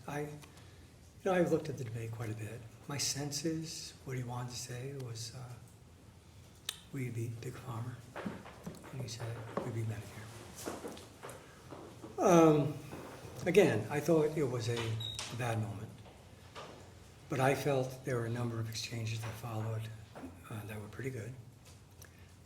I was not blind to the fact that there was a strong likelihood that there would be a runaway narrative against us. But remember, one of the things, look, we had been through tough debates with Joe Biden before. Okay? Joe Biden nearly lost the nomination in 2020 because of a debate. We came back from it. So, I'm not saying it's the same circumstance. And what I am saying, though, is we had had tough debates. We had had rough moments that posed a mortal threat to the candidacy. I mean, people forget it now, but Joe Biden almost lost the nomination in, I think, the summer of 2019 after a debate. And so we were, this was higher risk, this is more damaging, but it was no, I hadn't seen Joe Biden have a moment as bad as that.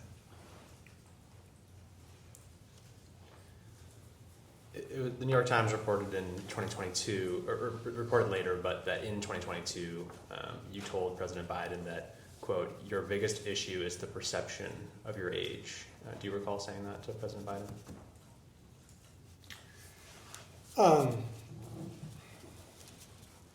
Well, I can't say I recall saying specifically that or when I said it. What I can say is I did convey to him, and that I believed that his age was the biggest thing we had to overcome. I mean, the age issue was a big issue in 2020. Right? There were a lot of people in 2020 who said you couldn't run because they were too old. That was a common point of attack. And so I had a clear sense throughout his presidency, and I conveyed it to him about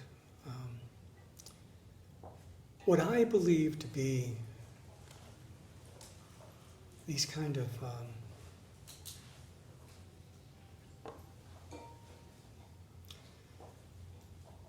sort of observational problems that people were latching on.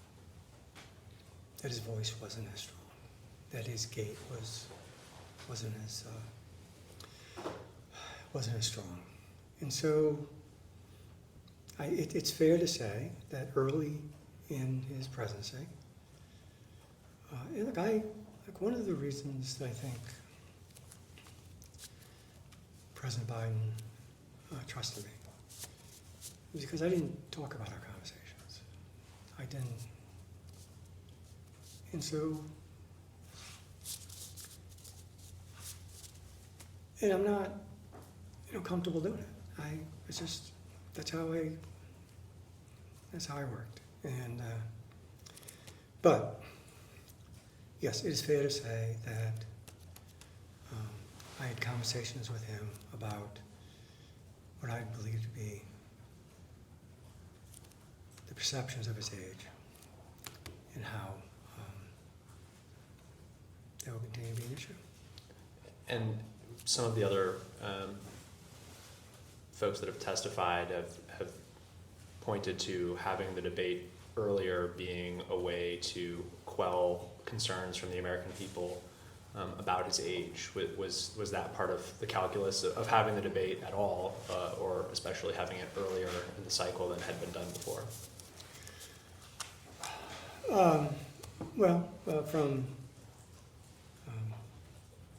From what I recall from my perspective, right, because you reference others, right, that others said this. I don't know that others said it. What I thought was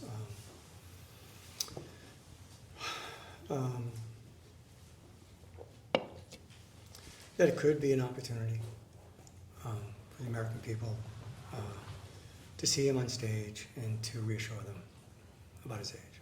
Yes. Do you think that it did reassure them? Well, I think if you look at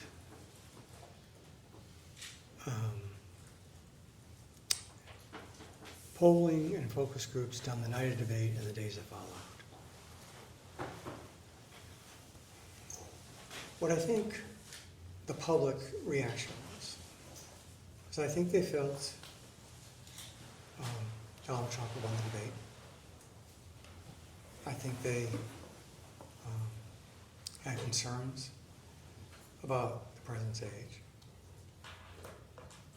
I think they had strong concerns about President Trump. And from what I saw, there was little change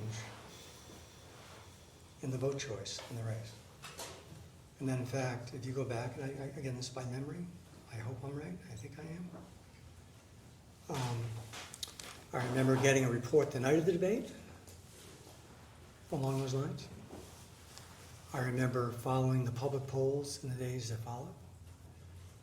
My memory is that the 538 aggregator actually had the race tighten by a point or two.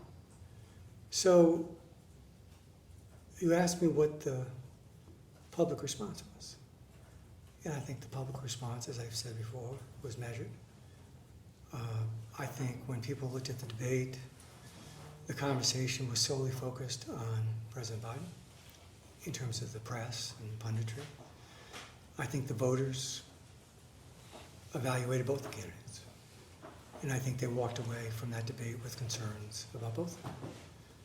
And I do not believe, with the voters, that it produced a substantial change in the horse race. You spoke at a Harvard Institute of Politics event in February of this year, is that right? Yes. And it was reported that you said that the Democratic primary voters chose Joe Biden to be the nominee of the Democratic Party, but that, quote, the Democratic Party leadership and the biggest funders in America didn't. Is that what you're sort of getting at in your last answer, that the American people didn't lose faith in Joe Biden's ability to be president, but it was that the media or the elites or the funders that drove the narrative? Well, no, I don't think that's what I was getting at in the last answer. I think in the last answer, what I was getting at is you asked me,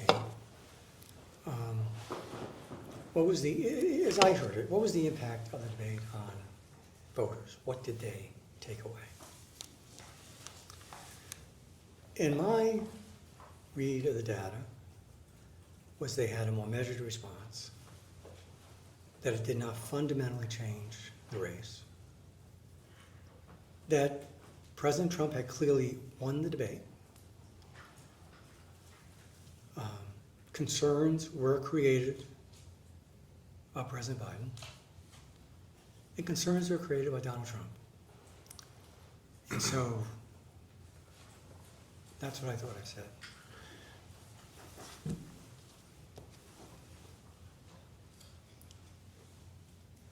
Sort of delineating, though, the polling in terms of the differential between the two candidates, to me, and certainly you're the expert in polling, but to me that sounds like a different question than whether the American people were more concerned about President Biden's age or, in my view, the things that come with age, I think is underlying that.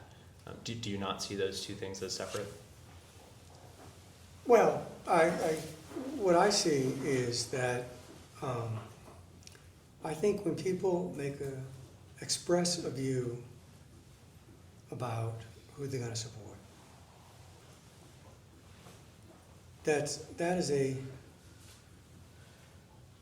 they have taken inside that a measure of the things they like and the things they worry about with any given candidate.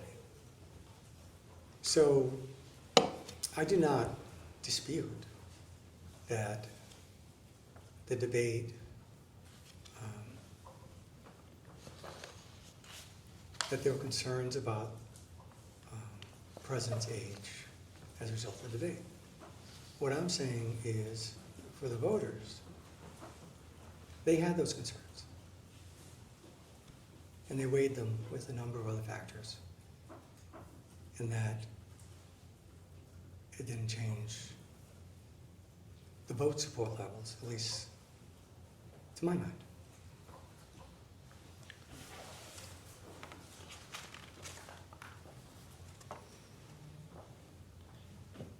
You also reportedly told colleagues that, colleagues who fretted about President Biden's age, that, quote, he's going to get elected again, even with people thinking he's too old.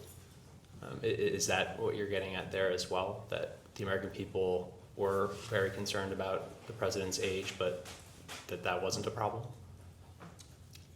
No, I don't think that's a fair statement. I think what I am intending to say there, I think, was that I thought that there would be people who would vote for Joe Biden, even with concerns about his age, because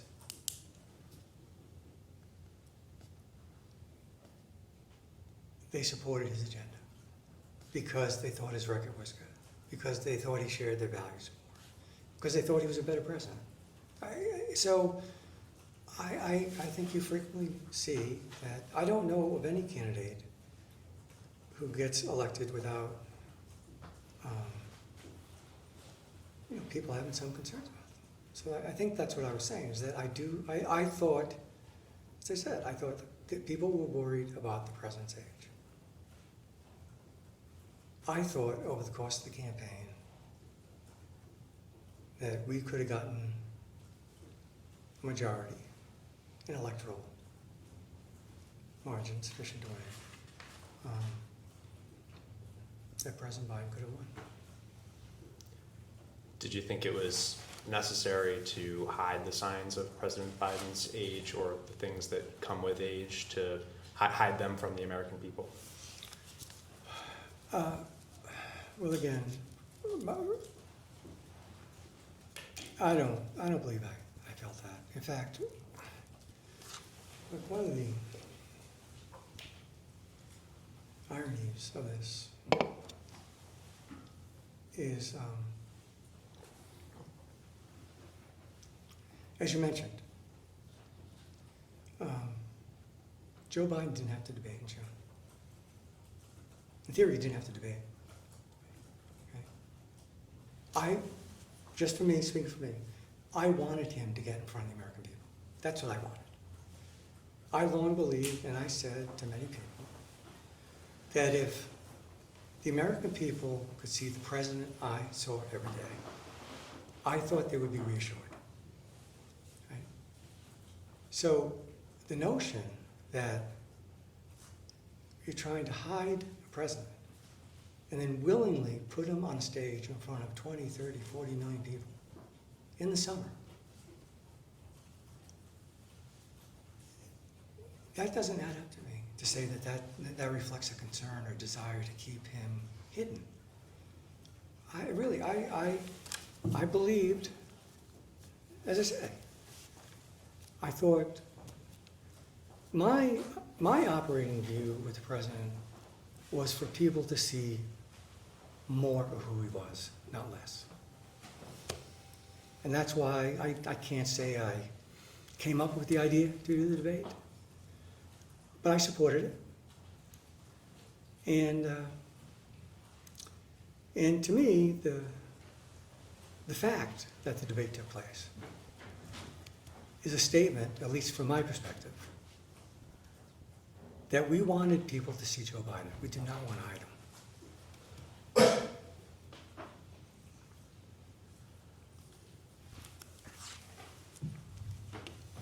Was it really feasible, though, to not have a debate or have a later debate if there were questions that you wanted to put to bed about the president's age? I mean, those wouldn't have been ameliorated at all if Joe Biden had refused to debate Mr. Trump, right?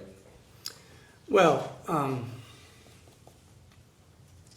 there's, as I heard, there's two parts to the question, to me. Sorry, I do that. That's okay. You said, essentially, was it feasible not to do a debate or do it early? It was clearly feasible not to do it early. That was a choice. Right? We could have had that debate in September or October, I suppose in November. Okay, so I think the answer to was it feasible to have done the debate later, I think the answer to that is, at least to my mind, is clearly yes. It was the earliest debate ever, and it was a choice. So now, as to your other part of your question, was it feasible not to debate? Okay. That was a debate in the campaign and in the party. There were some people who believed he didn't have to debate. I believed he was going to have to debate. Okay, that's why. So, but was it feasible for him not to debate? I think there are, yes, I think there are a number of people who will tell you they didn't think he should debate. So it wasn't my view. But as I say, he certainly could have debated later. And to my mind, I thought he was going to have to debate. Was part of the reason for having an early debate due to a consideration that the debate might not go well and you would have more time to fix the fallout of a bad debate if it were held earlier? Well, as I think I said earlier, as I think about this, my memory, my recall is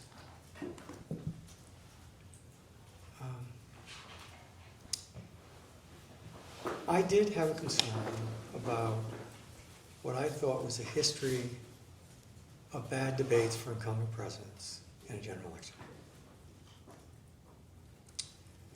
I thought that was more common than not. And so from my view, I thought if that was going to happen, it would be better to happen earlier than, say, October 20th, or October 15th. So yes, in part, in my view, seeing how previous debates are going for incumbents, I thought there could be an advantage, and that was earlier. After the debate, I don't have to spend too much time on it, but I do want to understand the time period between the debate and July 21st, when the president dropped out of the race. Were you encouraging the president to stay in the race during this time period? Or alternatively, had the president said he's staying in the race and you saw it merely as your duty to execute on what your boss wanted to do?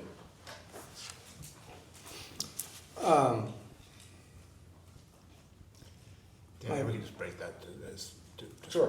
one at a time. Were you encouraging the president to stay in the race after the debate? My view is that I believe he should stay in the race. And the second part of my question is simply, did President Biden also say that he wanted to stay in the race? My recollection is yes. And you saw it as your job to do what you could to make President Biden's election chances as favorable as possible. Is that fair? It's fair to say that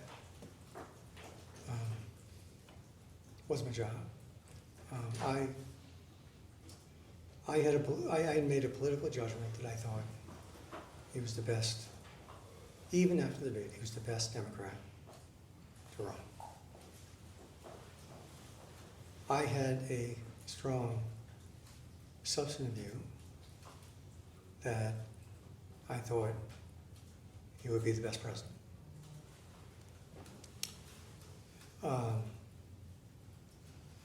I thought his experience working with legislation, his experience on the world stage, his proposals for the future, I thought they were the best for the country. I guess what I say is, look,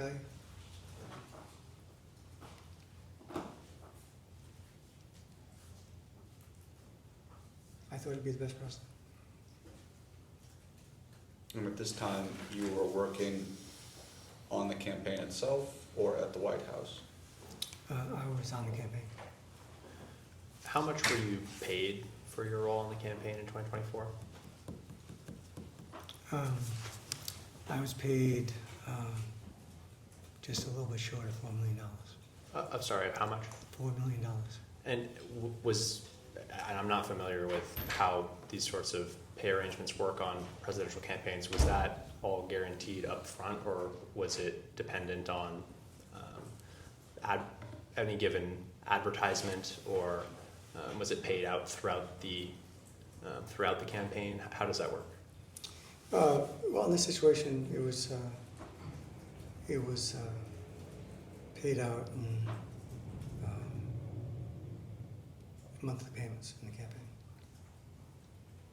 And were those payments dependent on the campaign continuing, or were you guaranteed the $4 million through the end of the race, regardless of whether President Biden finished the race?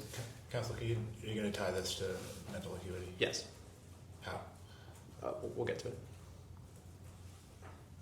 Okay, well, if you could, explain how you're going to tie it. Well, I'm just curious, because you're saying that you believe that the president should stay in the race, and then you advocated for that. And I think, I'm just curious if your own financial stake in the matter had any was a factor in any way in your advice to the president. Well, I don't believe that. I don't believe it was a factor in my advice to the president. I had given the president advice for a long, long time. And I believed in him. And so that's my view. Just to be clear, would the amount of pay you received for your role in the campaign, would that have changed depending on how far into the race President Biden made it?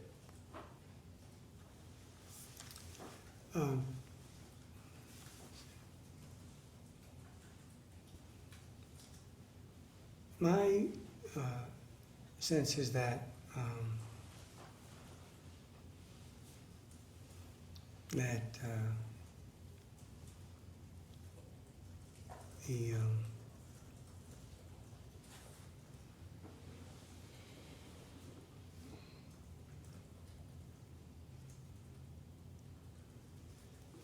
In my view, the money was,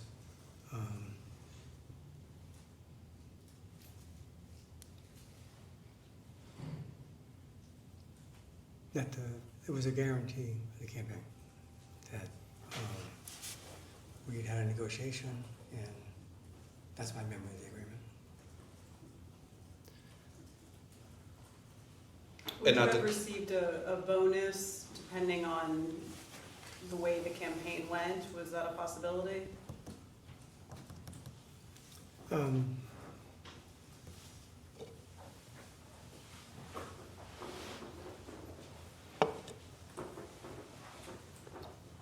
How the campaign went. Were there any circumstances in which you would have received a bonus? Yes, it was. What were those circumstances? That Joe Biden would have been reelected president of the United States. What was the bonus of Ben?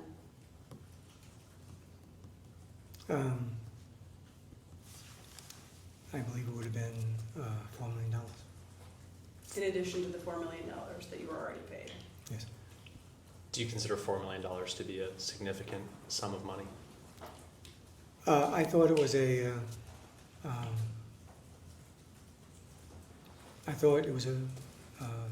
fair agreement that we had reached. Do you think that the prospect of a significant payday, say $4 million, could impact someone's judgment in general? Well, I think under the circumstances you're discussing, the incentive was to keep the president in the race, and I, at the end, gave him a judgment that he should withdraw. At what point did you determine that you believed he should withdraw? Well, I came to that judgment on the weekend that he made that decision. So up until that point, you continued to advocate that he stay in the race? Yes.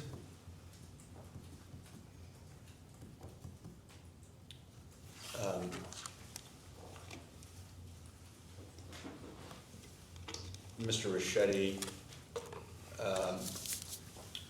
do you know how many children Mr. Richetti has? I don't, I think 3. He has 4.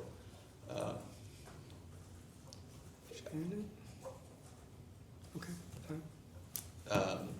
Do you know how many worked in the Biden administration?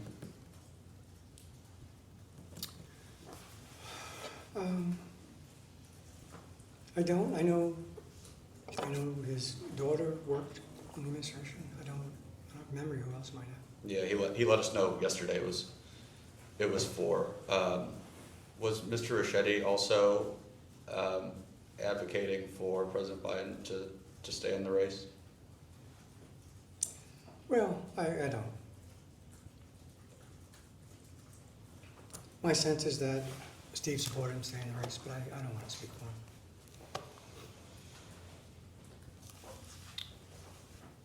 At what point, and you can speak as much as you'd like about what you were facing during this time period, did you come to the conclusion that the president should withdraw from the race?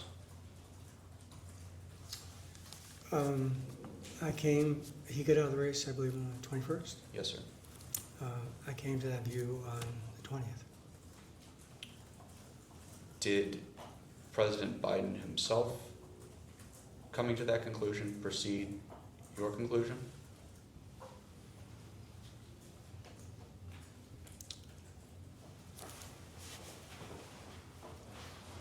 My memory of the weekend is that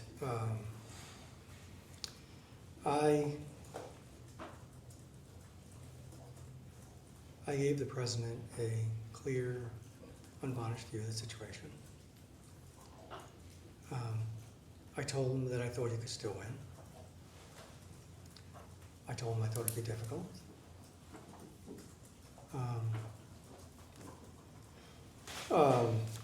And I I raised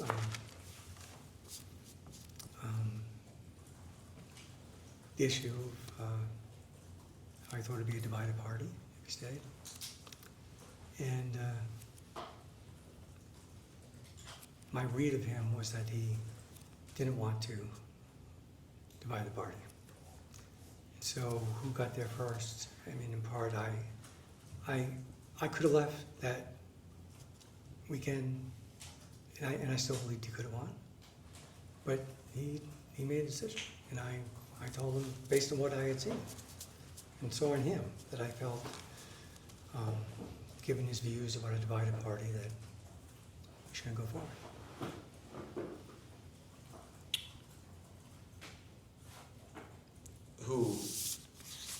When did you arrive at Rehoboth to that weekend of the 20th/21st? My memories, I arrived midday on the 20th. Who was there, if you recall? I recall that there meaning At the Rehoboth residence. My memory is Danny Tomasini and Anthony Brunel, Steve Boucher, myself, the First Lady, President. I think that was it. I mean, there's, as you probably know, there's always, the President has a lot of staff and Secret Service around him, so there were others. How many discussions were there about possibly dropping out of the race? On the 20th and the 21st, if you can remember exactly, if not, just an estimation. How many discussions? I guess the way I would think about it is I think the conversation went on for several hours.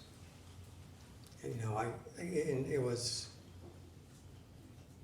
my memory is it was we had a long conversation throughout the day, broke for dinner, and came back. And by this ongoing conversation, was every one of the people that you've listed yourself, Ms. Tomasini, Mr. Bernal, Mr. Raschetti, Dr. Biden, and the President, were they all participating in this conversation? My memory is that Steve Raschetti was in the conversation, I was in the conversation, the First Lady was in the conversation, and the President. Did at any point any member of the President's family besides Dr. Biden join the conversation, either in person or remotely? My memory is that Hunter Biden joined it by phone. And were you and Mr. Raschetti both on the same page regarding the advice that you were providing to the President?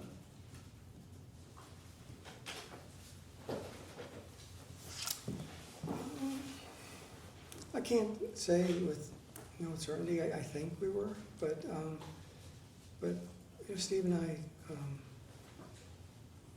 we had very different roles. I looked at it, especially through the prism of the polling and the data, and Steve and Cross had a lot of contact with members of Congress. So again, I don't want to speak for him, but I shouldn't. And what was Hunter Biden's advice or contribution to this conversation? My memory is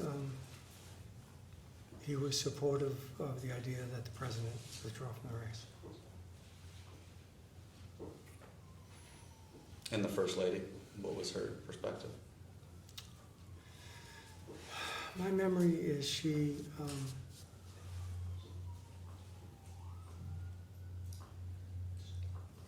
she,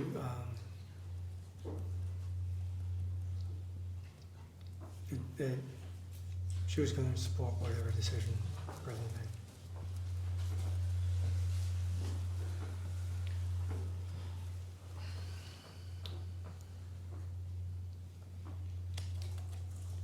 Sitting here today, we're more than a year out from that weekend.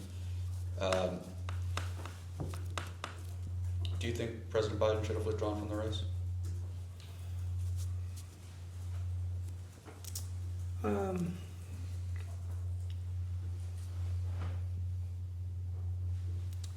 You know, it's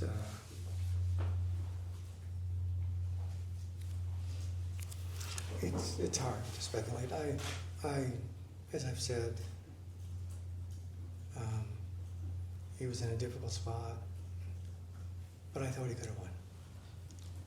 I also know how much he did not want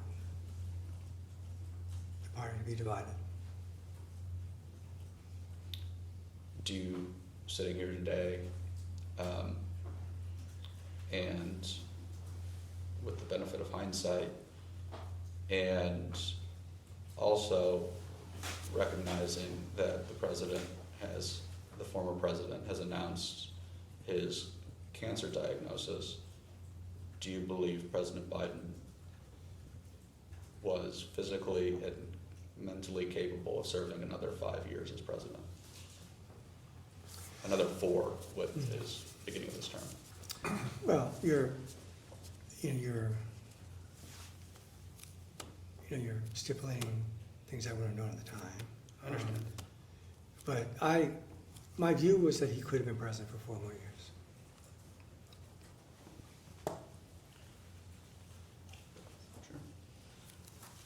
Neurologist Dr. Kevin Kennard visited the executive mansion 8 times in 8 months between 2023 and 2024. Are you aware of those visits?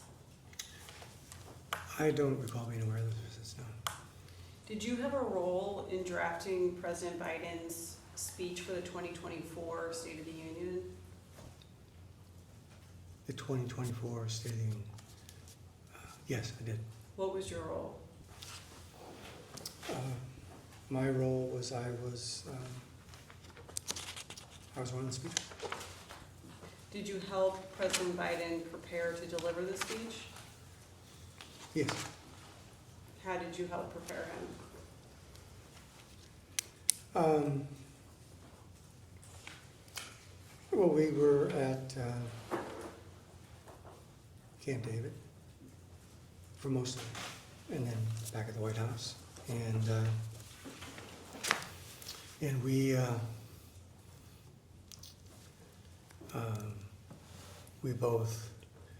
had a series of meetings about the substance of the text, and then we had a series of practices where you read the speech. Do you have any knowledge about the medical care that President Biden received in the weeks and days leading up to the 2024 State of the Union address? I don't believe I have any knowledge. Do you have any knowledge, do you know if in the weeks or days before the 2024 State of the Union, White House staff discussed the need to medically treat the president so that he would be able to deliver the address to the nation? I have no recollection of that. Do you know if in the weeks or days before the 2024 State of the Union, President Biden took any amphetamines or stimulants? I have no knowledge of that. Thank you. For the record, who was responsible for President Biden's medical care? Well, from my perspective, it was Dr. Kevin O'Connor. And just for the record, he pled the fifth in this investigation, so I'm just going to state that there. Do you know if any member of President Biden's family, who's a doctor, a medical doctor, ever provided any kind of medication or treatment to President Biden? I don't know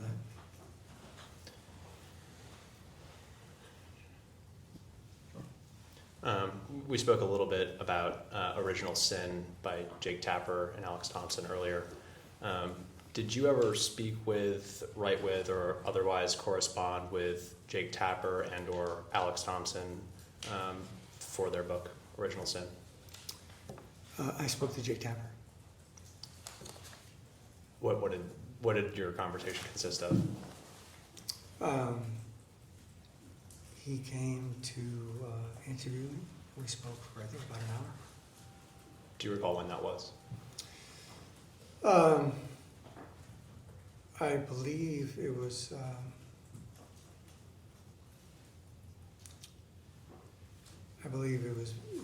in January, very close to the end of the administration, because I remember he came to my office and all the pictures and furniture were gone. Were you a source for that book? Well, I don't believe I was a source for the book. I did a conversation with him. And my apologies if you've answered this earlier, but have you read Original Sin? I've read much of it, yes. Do you recall what the substance of your conversation with Mr. Tapper, what it focused on specifically?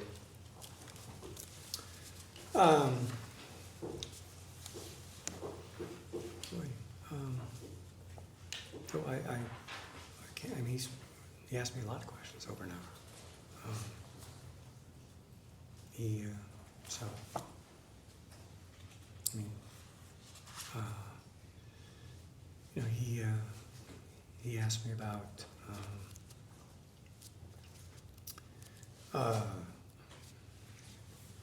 the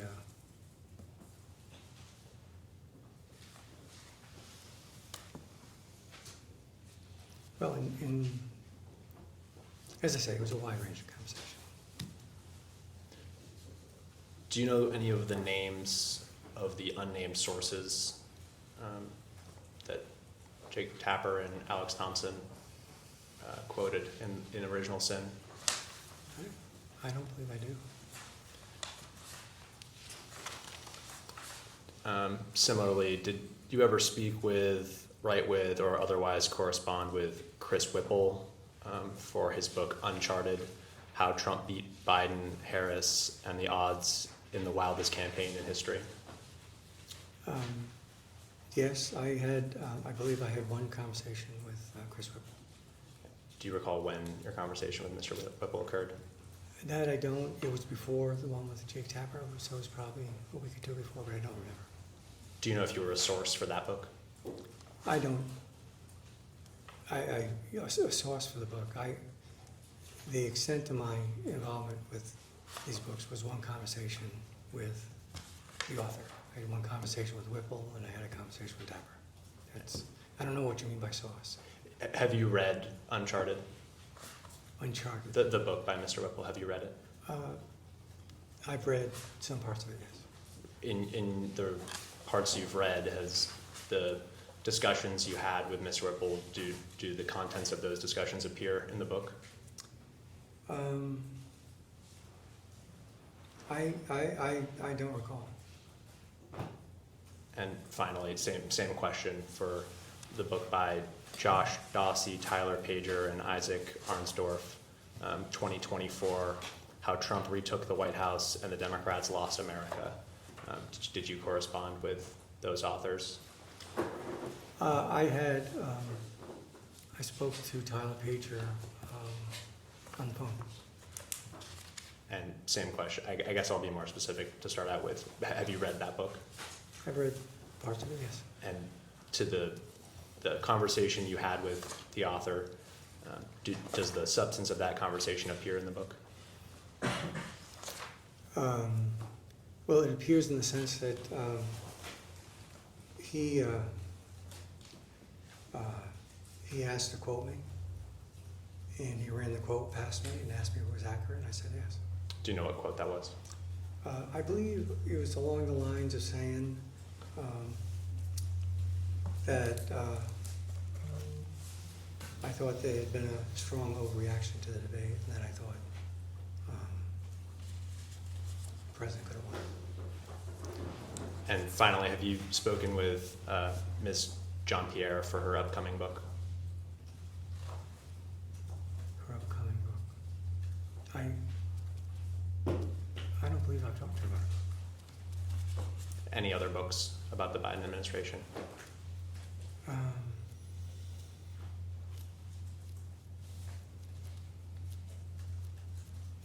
don't think so, no. Can I just ask, I think at the early part of this interview, you expressed some degree of reticence about speaking with the media throughout the course of your career. What motivated you to speak with these authors at this time? In each case, my memory is that communications people in the White House felt that it would be helpful if I did that. So I did it because they asked me to. That's my memory.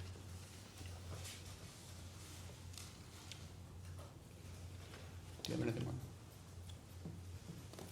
more? Well, we will go off the record. Thanks.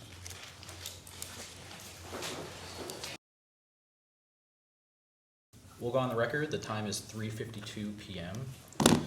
Mr. Donilon, I want to thank you again for appearing today. I know it's been a long day, but we appreciate you answering our questions. I'm going to jump around a bit, and we'll be covering a few different topics. So if you could just bear with me over the next few minutes, I'd really appreciate it. Sure.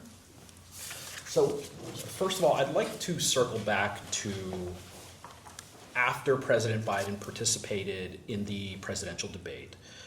And I just want to make sure the record's clear. It was not your view that following the debate, President Biden was incapable of serving president. Is that right? That was not my view. In fact, I had the exact opposite view. I believed he was capable of being president. And in fact, you saw a pathway to victory after the debate. Is that accurate? Yes. Now again, apologies, I'm jumping around a little bit. Did anyone, to your knowledge, ever step in to carry out the duties of the presidency in Joe Biden's place, because he was unable to do so? I don't believe that ever happened. Did Hunter Biden ever carry out presidential duties on his father's behalf? I don't believe that ever happened. Did he ever make official decisions for his father? I don't believe that happened. No, I just don't think any of that happened. Do you believe there was an effort by Hunter Biden to usurp the presidency? I don't believe that, no. How about Dr. Biden? No, I do not believe that. And did you, sir, ever step in to carry out the duties of the presidency in Joe Biden's place because he was unable to do so? I did not do that, no. Are you aware of a conspiracy among senior staff to cover up President Joe Biden's mental condition while he was in the White House? I don't believe that happened, no.